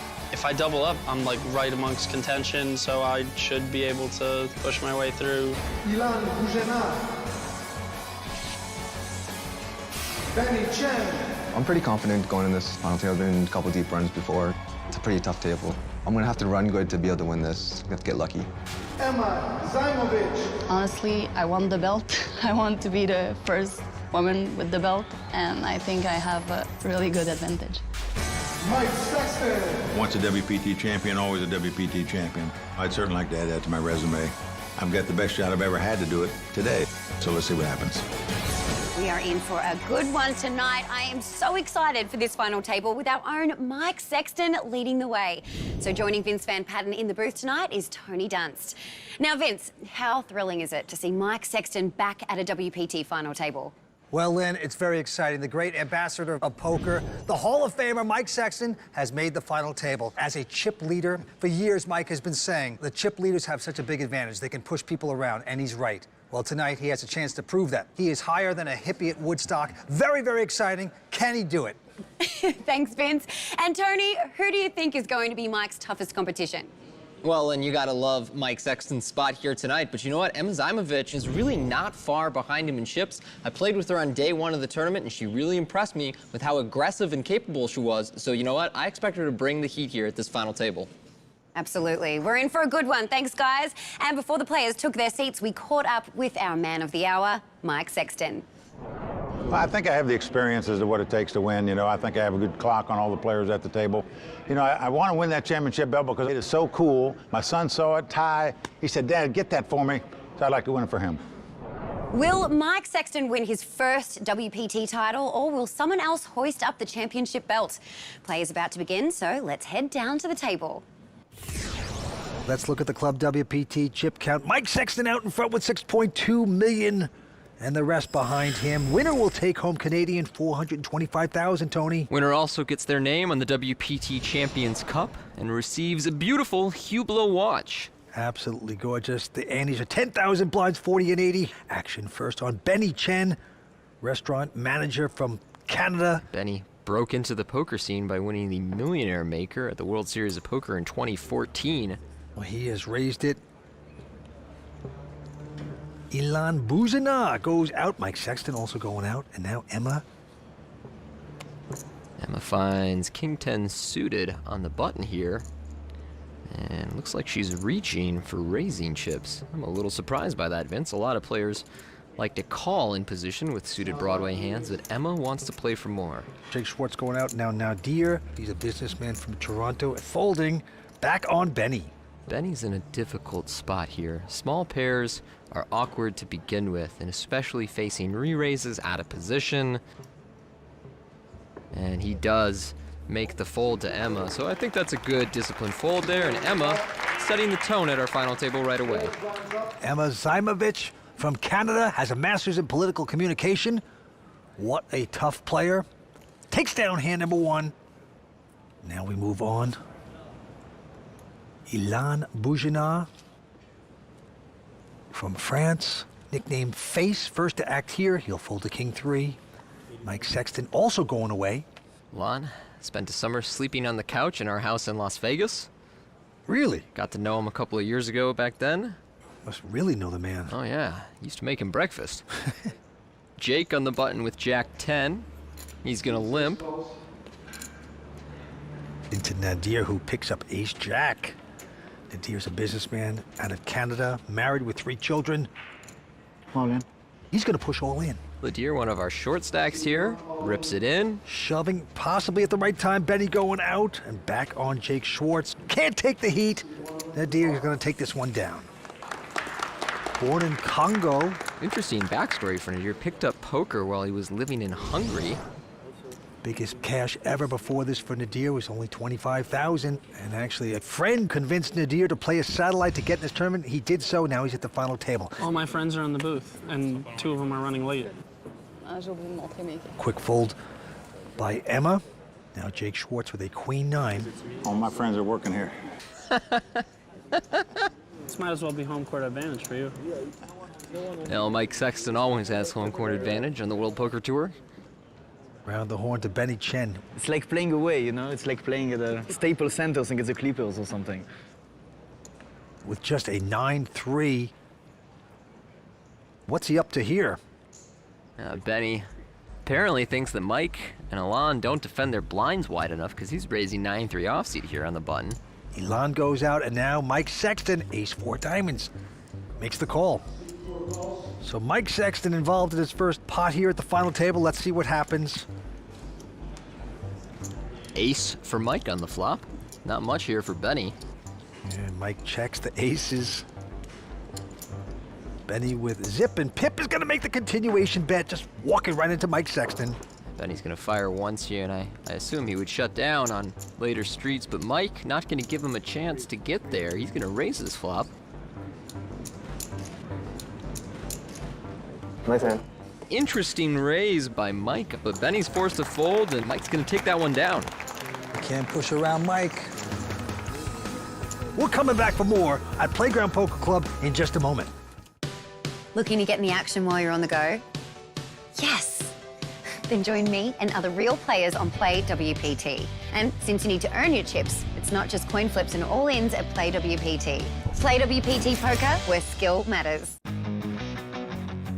Welcome back to Montreal, the Playground Poker Club. 6 players competing for this title here tonight. Mike Sexton out in front with 6.7 million in chips. Right behind him, Emma Zajmovic, and then the next 4 players only separated by 7 blinds in total. So from 3rd to 6th, anyone's game, but Mike and Emma way out in front right now. Jake Schwartz from Fort Lauderdale, tough professional, folds his hand. Nadir Lagy goes out as well. Now Benny Chen, the restaurant man from Canada, also folding. Elan out on the button, over to Mike Sexton with pocket 5s in the small blind. Yeah, Mike picking up a little pair, and he makes a raise total of 190 into Emma. Emma, Jack 6 of spades here in position. Definitely going to a flop, so heads up between our 2 chip leaders. Here's the flop, and it's a king 4-3. All spades. Emma has hit the flush. Wow, this flop is all Emma, and it's actually not bad for Mike. So he's going to make a bet here of 200,000, and Emma, of course, not going anywhere. Just calling. Gonna string him along, going to the turn. 9 of clubs. Just great for Emma. Don't do it, Mike. Don't fire another bullet. No. Ooh, he's doing it. Mike gonna fire out 350 here, and now Emma. Oh, she's going to drama school.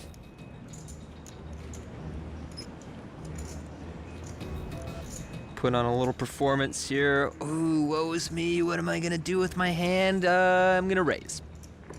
760 to go from Emma Zajmovic. Mike is getting the feeling. He knows now he's behind.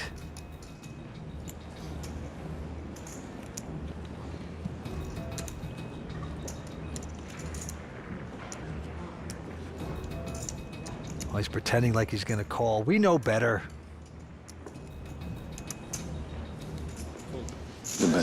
Good fold by Mike there. Emma Zajmovic taking down the pot, picking up a flush. Poker is really tough. At first, emotionally, financially, it can be tough. I had a lot of friends who were playing, so I learned. And then I was stubborn and I kept learning. I'm not like a math poker player. I'm more a live poker player. It's a social game. You can talk during the hands. People sometimes gave up information without knowing that. I can adjust to people, and I think it's my biggest advantage. Very impressive, only 26 years old. You know, her lifetime earnings at poker are only $24,000, so she's just getting started. Yeah, Emma, a regular here at Playground Poker Club up in Montreal. Nadir going out, and now Benny Chen, always aggressive, has picked up a pair of 4s. Seems like he likes his hand. Yep, he'll raise it to 160. But right behind him, Elan has a pair of 9s. Elan gonna eye Benny's stack. And Benny doesn't have that many chips here, so it looks like Elan is gonna re-raise and try and get their stacks in the middle.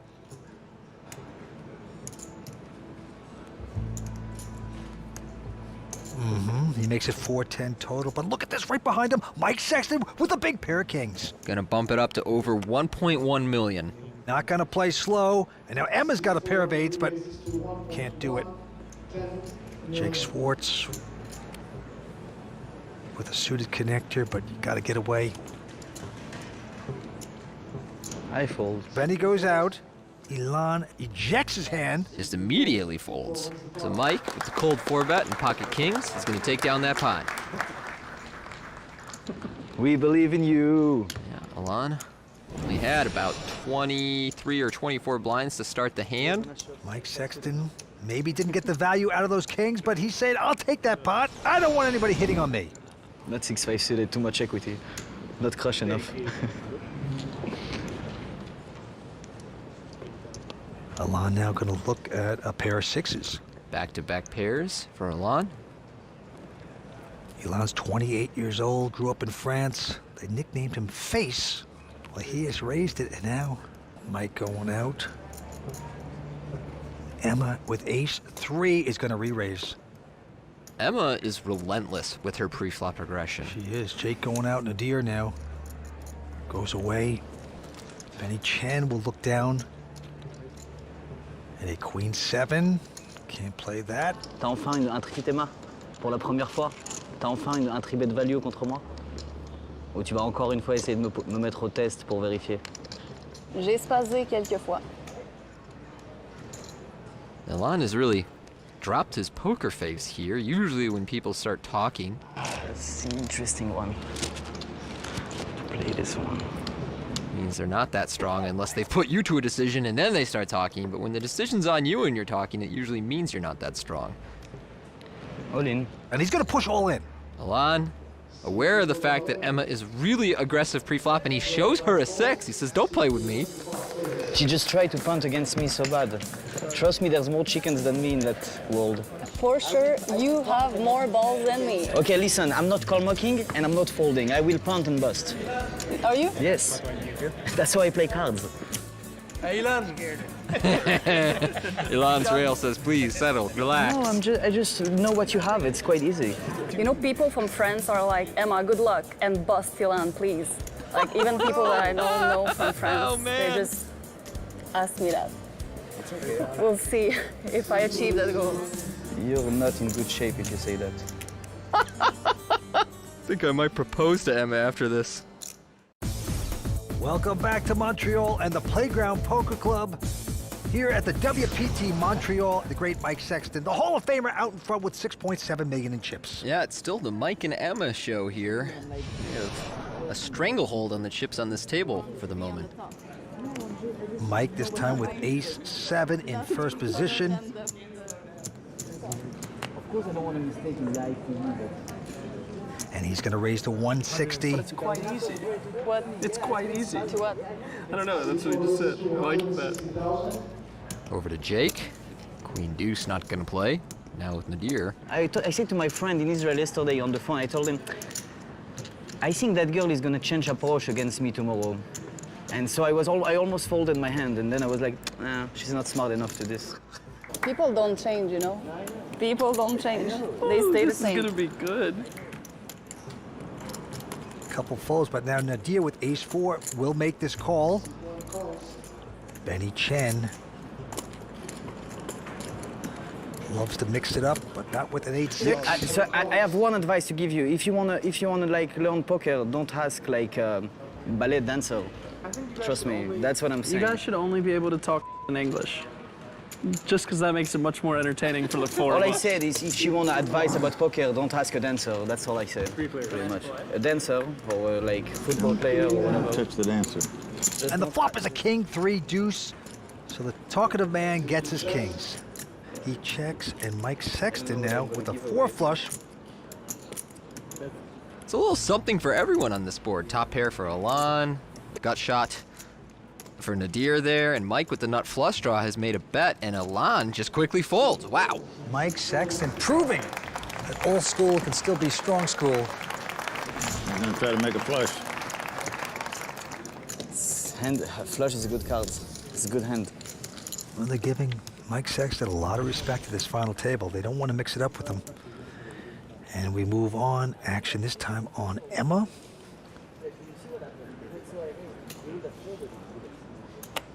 She's got a nothing hand. Won't play it. Jake Schwartz now. Jake this time with a king-queen. And he gets to play with a raise, 160 total. Everybody folding behind him so far. Mike Sexton. I'll let you go this time. Seems a little bit tight to be folding Jack-8 to a min-raise. I'll give you one pass there. How generous. Jake Schwartz, he was in a little bit of a controversy. If we go back to the last final table he made. How much did you start the hand with approximately? 2.5. And actually, it was incorrect. He had about $3 million left. He had about $3 million, yeah. I'm all in. That call. Jake was a little upset. All right, I guess it's cool to angle at final tables for hundreds of thousands of dollars. All right, we're cheating these days. It's cool. You said something about him, too. We did a raw deal segment about that hand, and he didn't care for that one. Didn't care for it. Let me know about it on Twitter. The last time I made a WPT final table, Tony ripped me apart and called me a semi-professional poker player. Then there's our semi-pro, Jake Schwartz. Felt like it was a shot at me, personally. I've been playing professionally for 8 years now, almost. I do well, I have a lot of results. We had a little beef over that, but my results are on par with his in a shorter period of time. Hopefully he doesn't rip me apart too bad on TV, but yeah, it's cool.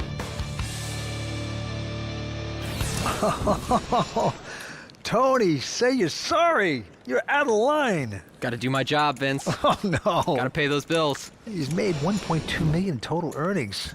Not a semi-pro, Tony. On par, bro. You got like 40% of my earnings. I love Come this. at me in a couple years. Digging deeper and deeper. I'm happy to see Jake do well, and it wasn't anything personal, but if you land on the raw deal, you gotta understand you are in the crosshairs. Nobody's safe. And we move on. Benny looks down at a pair of eights. 160? Well, Jake Schwartz can prove himself big time tonight if he should take down this title. I think he'll be changing your wording after that. Yeah. We'll see, huh? Make me eat my words. Well, Benny's raised to 160, a few folds, and round to Jake. There's your man. Gonna make the call here with ace-5 in the big blind. So heads up between a couple of our shorter stacks, and we go to a flop of 9-5 deuce. So this could be problematic for Jake. Yeah, he's caught a piece of that pair of fives. He's gonna check. Benny in the lead here, gonna follow through with a bet. Jake with second pair, and a backdoor real draw. He's gonna make the call. Benny says he wants to keep sharp at the table, never eats at the table. 10 of diamonds on the turn. No help for Schwartz. He's gonna check again. And Benny also checking. Down to the river we go. Ooh. 3 of a kind for Benny. Didn't need it, but he got it. Jake Schwartz. Nice check. Benny's lining up the chips, of course, with a set. So now the question for Jake is, will he pay off on this river? Yeah, he's gonna bet 330. I'd be mad if this is a set of eights. Called his hand. Jake essentially saying, I think you either have a set or a bluff. Well, this isn't an easy decision for Jake. He knows that his hand looks like a 5, and that his opponent might try and bluff him off of that.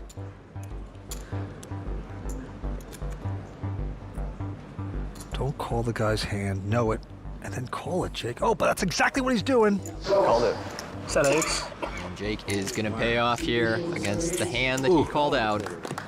A lot of pain there for Jake Schwartz, to the delight of Tony Dunst. And Benny Chen's gonna take that one down.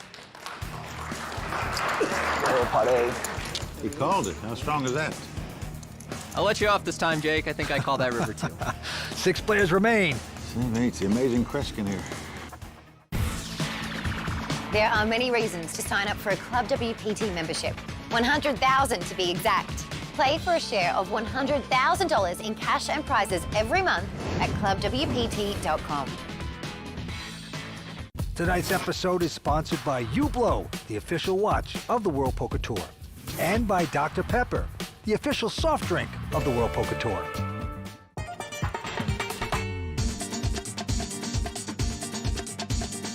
With all the great service and food here at Playground Poker Club, it's easy to see why people from all over the globe come here for world-class poker. So while English and French are the official languages here, we wanted to know what other languages are being spoken off the felt. A little birdie told me that you might speak some Portuguese. Yeah. Good luck is boa sorte. That's always good for poker. Yeah, for sure. Say a little something for me in Punjabi. Okay, tu peux मैं Vancouver तो हुआ, मैं Montreal आया, poker खेलने ले, मैं बहुत खुशी है. Can we get you to say something in German? Und es ist mein zweites Mal in Montreal und es macht mega Spaß hier zu spielen und ich liebe die Stadt. Beautiful. Well, tell me a little bit of something in Hebrew. I'd love to hear it. זה מאוד קר במונטריאול, אבל זה נפלא. Ooh, that sounds amazing. Now, Tuba, you tell me something in Turkish. Gerçekten haklısın. Hava çok soğuk burada. Aha. Bikinimi ve mayomu bir de denizi çok özledim. Wow, understood every word. I hear you speak a pretty interesting language. Yes, I speak Gitsan. It's a First Nation language from northern BC. All right, can you maybe share a little of your language with us? Jumbagwuj is welcome. And Lugalum WPT. And what does that mean? I love the World Poker Tour. Awesome, thank you so much. Au revoir. Well, you can speak English and French here at Playground Poker Club while on the table. What about you, Vince? Speak any foreign languages? Well, actually, Spanish and language of bad beats. Ah. But this is very international, very cosmopolitan. It is a great place. Playground Poker Club, you should come out. Action on the Hall of Famer, Mike Sexton. He folds, and now Emma, she has picked a big slick ace-king of spades. Emma taking a moment here before she reaches her raising chips. And she will move it up to 180 total. Jake Schwartz with ace-3 gets out of the way. Nadir also folds.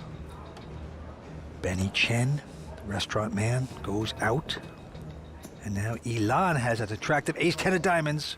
Elan doesn't have a ton of chips here. I'm a little surprised he didn't just go all in pre-flop. Makes the call. Oh, and look at this flop. Ace, 8, 7. They both hit aces, and of course Emma out in front with the ace-king. He's in trouble now. There's a bunch of draws on this flop that Emma can put Elan on as well, so hard to imagine that she doesn't get a bunch of his chips here. She only bets 140 with the ace-king, top pair.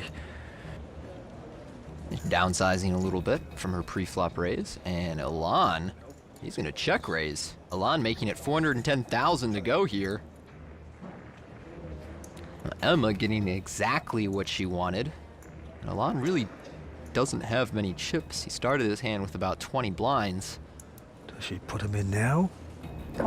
Just gonna call. Yeah, I like this call, Vince. I think she can call here, and then if the turn's not a club, we can play for the rest. But Elan doesn't have a ton behind. Here we go. It's a 9 of hearts, but 2 flush draws on the board now. And he's open-ended, though. All in. And there he goes. He's all in for about a pot-sized bet. And Emma has not said call yet. I'm confused.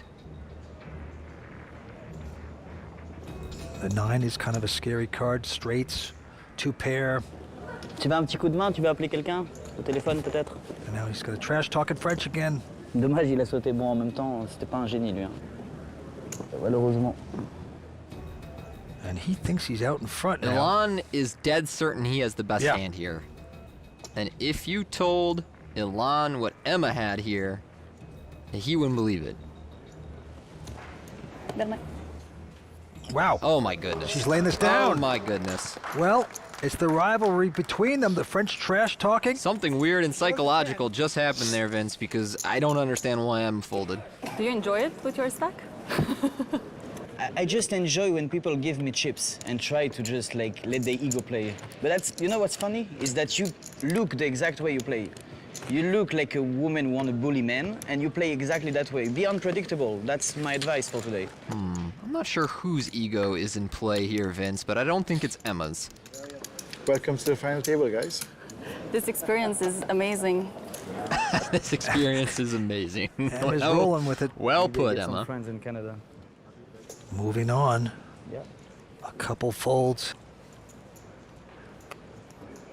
And you see Emma taking a hand off there. I think usually she would raise the button with 8-7, but sometimes you play a hand that leaves you asking questions and you decide to take one off.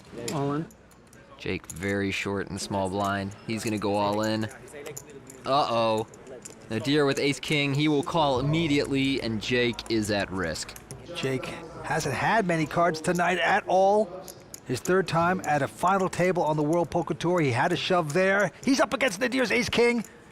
Let's go to the flop. Ace-king-jack on the flop, and so Nadir hits top two pair. Jake now looking for a jack or running Broadway for a chop, but he is in bad shape here. Dire straits going to the turn. Could Jake get extremely lucky? Deuce of diamonds not going to be there for Jake. Jake looking for one of the two remaining jacks in the deck.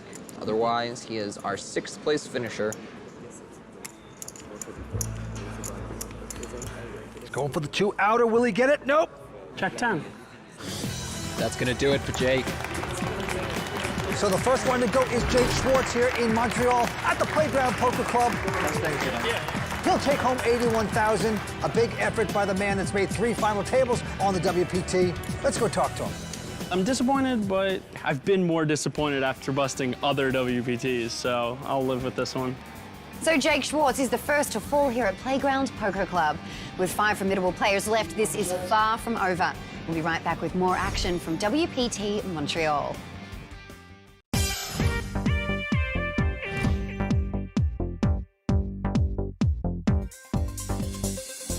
In this album, actually. Here I am playing a Borgata. That was a really fun stop. And playing at clubwpt.com is just such a great practice for your poker game. I love playing on Club WPT. I know, it's so much fun. Here I am at Seminole Hard Rock. I'm sitting in my bikini. How much better can it be, you know? Yeah, you can play on the go. It really does help you learn.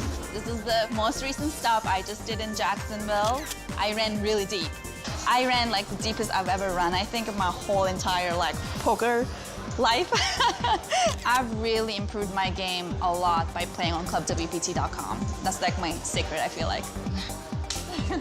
Tuba took her game to the next level, and you can too. Sign up at clubwpt.com today and never lose a dime playing poker, guaranteed.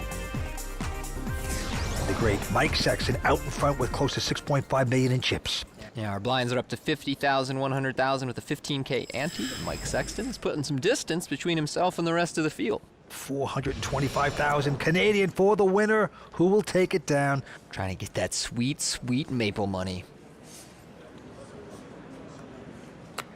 All right, Emma here with Jack 8 of spades. Going up to 225. And Nadir right behind her has King 10 suited. He's going to call. And now Benny Chen, the restaurant guy from Canada. Doesn't play it. Elan going out. Mike Sexton wants no part of it. We're going to see the flop, Jack 8 versus King 10. And the flop is a King 5 deuce. Great for Nadir. Yeah, nice flop for Nadir, but it's also one that will make Emma bet. And she's going to go really small here, just 125. Yeah, a little tickler. I like her choice in sizing, though. I think Nadir is a guy who probably won't float very much on the flop. He's going to be pretty fit or fold, and this time he wants to raise it up with his top pair, so Emma finds out where she's at very cheap. Nadir will take down this pot. Yeah, very happy. He's a businessman out of Toronto. Got this tournament through a satellite. A friend of his said, why don't you try it? Now he's got to love it. Regardless of what happens today, Nadir will be the one with the best parlay, getting in on a satellite. Fold by Elan. Sexton, the chip leader, also won't play. Over to Emma with 10-8 on the button. She gets involved with a lot of hands, and once again, she's going to make a $200,000 with just a junk hand. 10-8, but Nadir with a pair of sevens. Smoothly calls. Now with Benny in the big blind. And he might want to speculate. Now that there's money in there, he's in the big blind with just a Jack 3 of spades. Does so. So three-handed poker. Here's the flop. It's a 7-9 deuce. All diamonds, but 3 of a kind for Nadir. Set for Nadir on the flop. Open-ended draw for Emma. Nothing for Benny. And Emma gonna make another one of her patented small bets. None of the players have a diamond in their hands. Nadir makes the smooth call again. Benny gets out of the way, going to the turn. Boom, another diamond. Now that'll slow everyone down. Yeah, Nadir's got to hate that. But Emma hates it more. She's going to check. They both check. River card is a deuce filling up Nadir. Yeah, that's the one he was looking for. But he's not going to get any more money. 10 high for Emma. And there's a bet 325. Emma can't compete, lays down the hand. So the non-professional Nadir Laji, 57 years old, the businessman out of Toronto, taking down that pot. He's having a ball. And with that hand, we say au revoir from WPT Montreal and Playground Poker Club. For Vince Van Patten, Tony Dunst, and everyone at the World Poker Tour, I'm Lynn Gilmartin. See you next time on the WPT.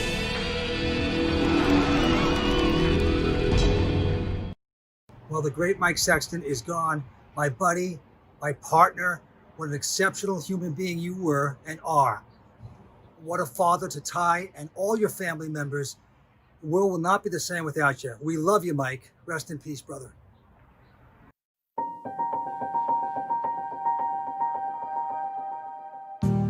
Mike was born September 22, 1947 in Shelbyville, Indiana.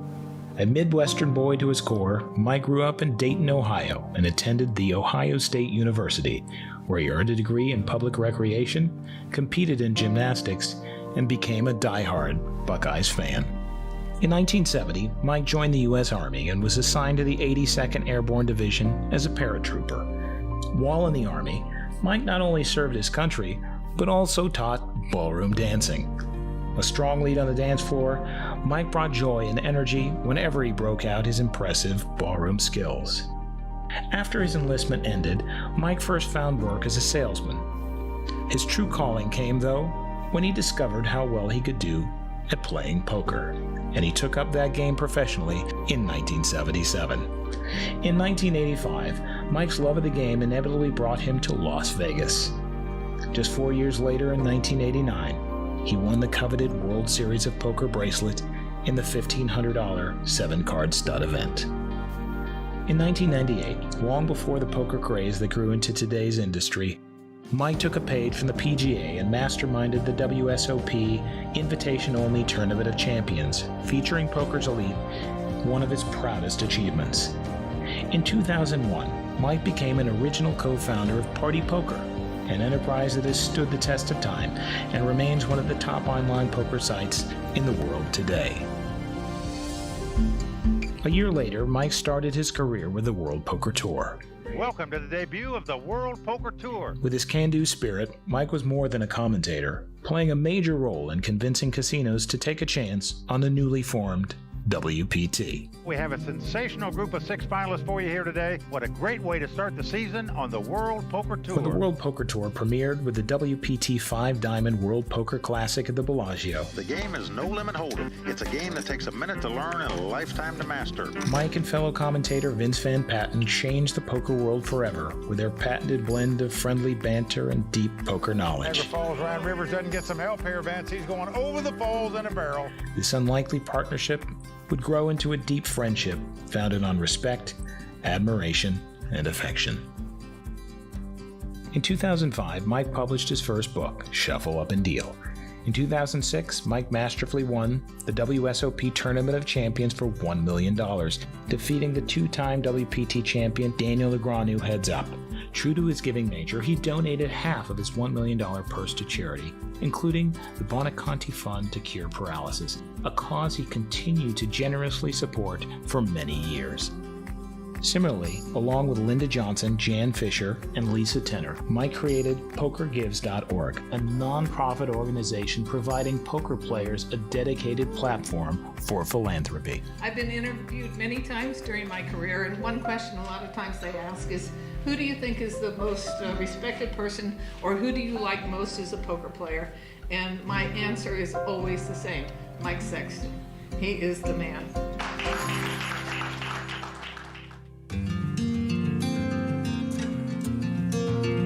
In 2008, Mike received the greatest gift of all, his son Ty. Mike's love for Ty brought a new and meaningful dimension to his life. As a devoted father, Mike loved cheering Ty on at baseball games and proudly shared photos at the table of Ty and their treasured moments together. Ty was truly his world.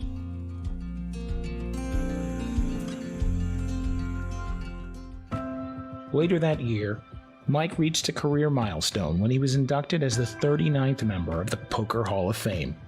In 2016, Mike published Life's a Gamble, a poker autobiography spanning his 4 decades in the defining game of his life. In November of the same year, Mike with the ladies? Yes, I call. Mike reached his 3rd of 4 WPT final tables and won WPT Montreal main event, Deuce and diamonds, it's over! We got it! besting a field of 648 entries to win nearly $318,000 and making him officially a WPT champion. Let's hear it one more time for the great Mike Sexton. Unsurprisingly, he gave his championship belt to Ty.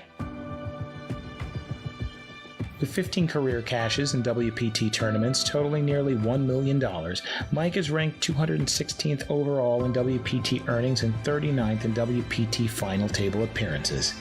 In total, Mike amassed more than $6.7 million in live tournament winnings. In 2017, after 15 landmark seasons for the World Poker Tour, Mike left to rejoin Party Poker as their chairman, closing out a career with WPT that remains a huge part of his legacy in the industry. So let's shuffle up and deal. That same year, Mike was named a recipient of the WPT Honors. I'm extremely humbled and honored to be receiving this award. The WPT's highest distinction awarded to members of the poker industry in celebration and appreciation of exceptional contributions made to the World Poker Tour and the poker community as a whole. In July, the WPT renamed its iconic WPT Champions Cup the Mike Sexton WPT Champions Cup in honor of Mike's unparalleled influence on the organization and the poker world. To his friends, Mike was known as a humble man and a kind and generous soul. Never without a smile on his face and always game for a new adventure, Mike was never too busy to share a laugh, stop, take a picture with a fan, or, a fact to which many of his friends can attest, take your money on the golf course. They might only bet $1 or $2 or lunch or beers, but everybody gambles on the golf course. That's the fun of it. And Mike was a storyteller extraordinaire. There was nothing he loved more than joyfully regaling eager listeners with boisterous tales from his days coming up in poker, when he was seated at the table with legends like his good friends Doyle Brunson, Amarillo Slim, Puggy Pearson, Chip Reese, and Stu Unger, at whose funeral Mike spoke and served as pallbearer. A larger-than-life personality whose infectious energy, enthusiasm, and pure love of the game bowled you over when he entered the room. Mike leaves an outsized legacy on and profound hole in the poker world. Everybody who was lucky enough to know Mike will always remember him fondly as a jubilant, once and forever, first ambassador of poker. One thing that we know is this industry, this wonderful thing that has brought us all together. We're only going to experience it for so much time. Soon we'll be gone, we will stop, we'll get older, we will not be there. Next generation will come, and the fact that we could come together, celebrate those wonderful people like Mike, who have made so much of a contribution, that we can stop and just say, by the grace of God, we had a moment where we all came together, and we will never stop appreciating just how wonderful that together we made each other feel. Till next time, may all your cards be live and your pots be monster.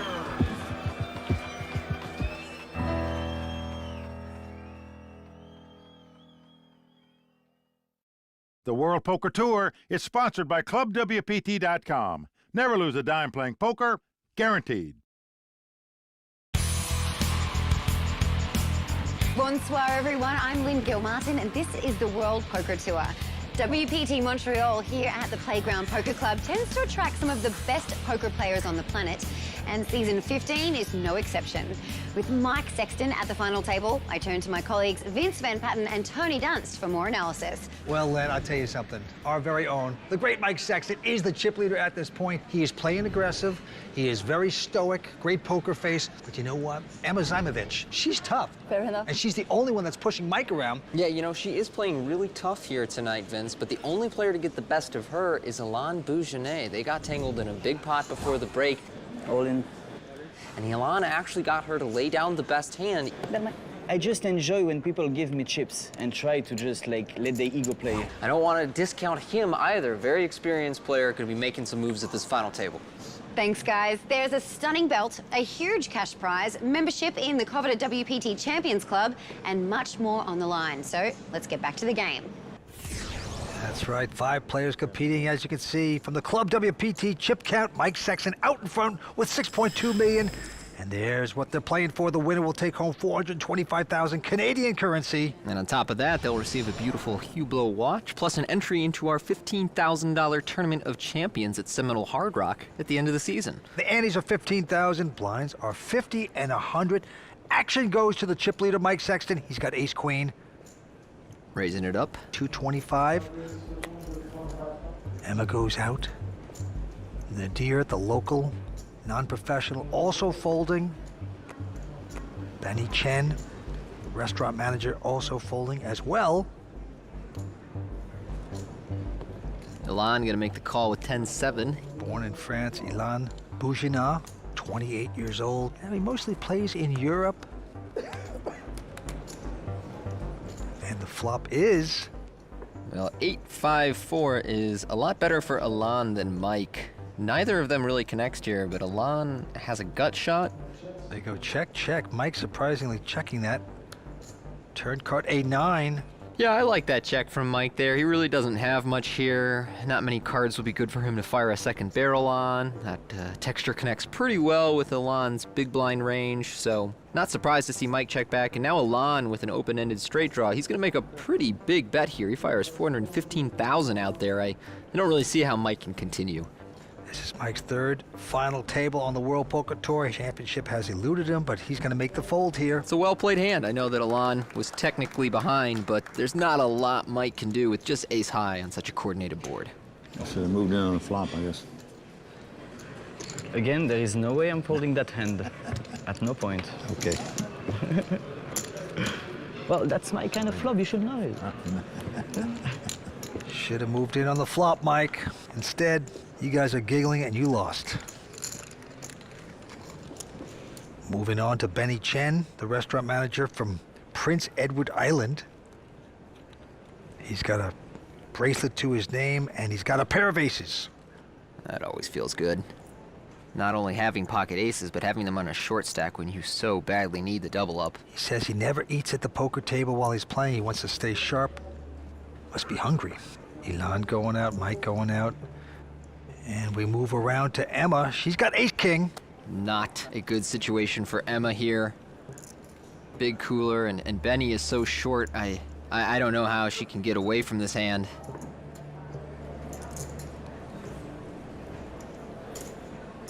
Oh, she's gonna raise. 625, she's made it. Back on Benny, who has the nuts at this point, of course.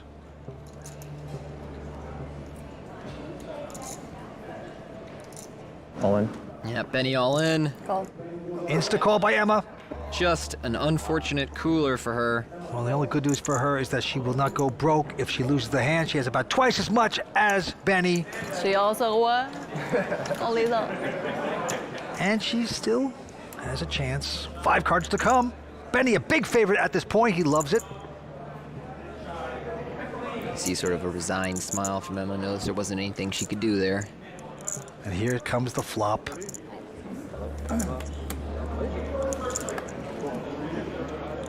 Queen 3 deuce on the flop. Not much help for Emma here. She could go 4-5 for a chop. Jack 10 for a win. Going to the turn. It is a king. Okay, well, a king on the turn will give her 2 outs for the win. She could put a horrific beat on Benny with running kings here, otherwise he's gonna double up. Well, the lady needs some lady luck on the river. Let's take a peek. No, 7 of clubs on the river, no help. And Benny Chen gets the crucial double up. The top spot in this season's Hublot WPT Player of the Year race has been dominated by Benjamin Zamani, who, with 3 final table showings, has racked up 2,500 points.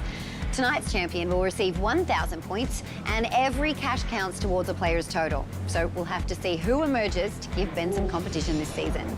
Action continues now, so let's get down to the table. 5-way action. Mike Sexton out in front with about 6.2 million at this time. Short stack at this point is Emma with about 1.9. Back down to it's on Mike. Looks down at an 8-7. Releases that. Over to Emma with King Jack. Just took a bad hit on the last hand, but this time trying to come back. Makes it 2:25 to go. Nadir with a pair of 9s right behind her. And Nadir calls on the button. And I see a little of his inexperience taking effect there. Most players would re-raise pocket 9s, especially against someone as aggressive as Emma. Nadir opts to just call, wants to reduce the risk here, and go to a flop first. 2-way action. Flop is a King 5-3, so Emma finally hitting the kings. I've seen her bet really small in these kind of situations before. 130. And she does the same, so balancing very well. Nadir gonna make the call with his pocket 9s. So Emma in the lead going to the turn. 4th Street, 4 spades. And wow, I don't like this slowdown. I'm a little surprised that she's checking now.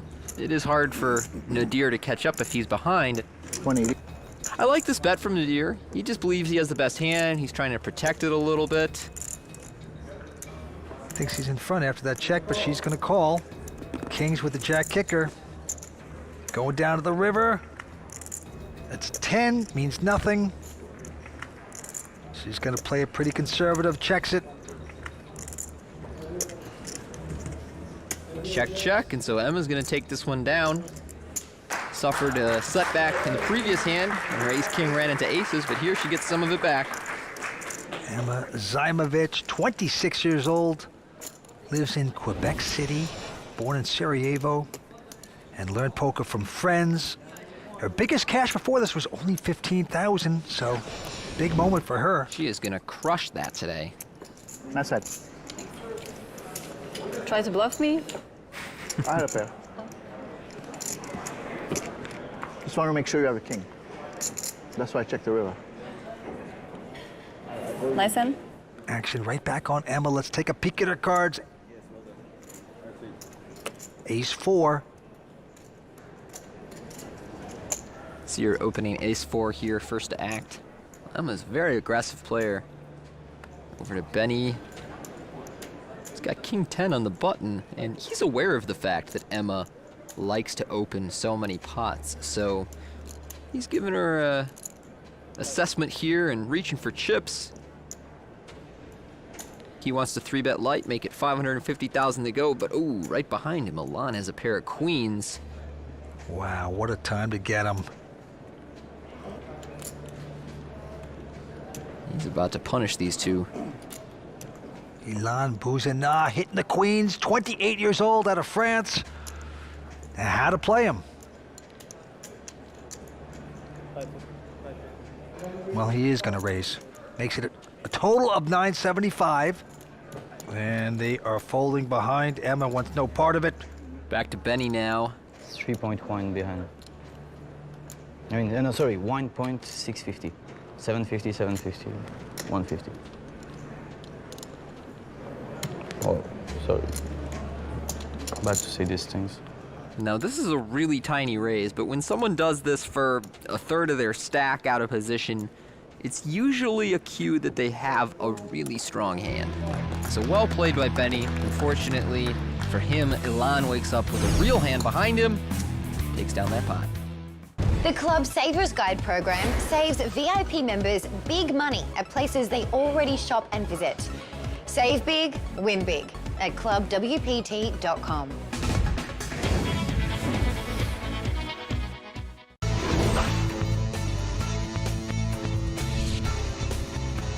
I think I understand the basic math odds as good as anybody, but I tell everybody I'm really not a mathematician.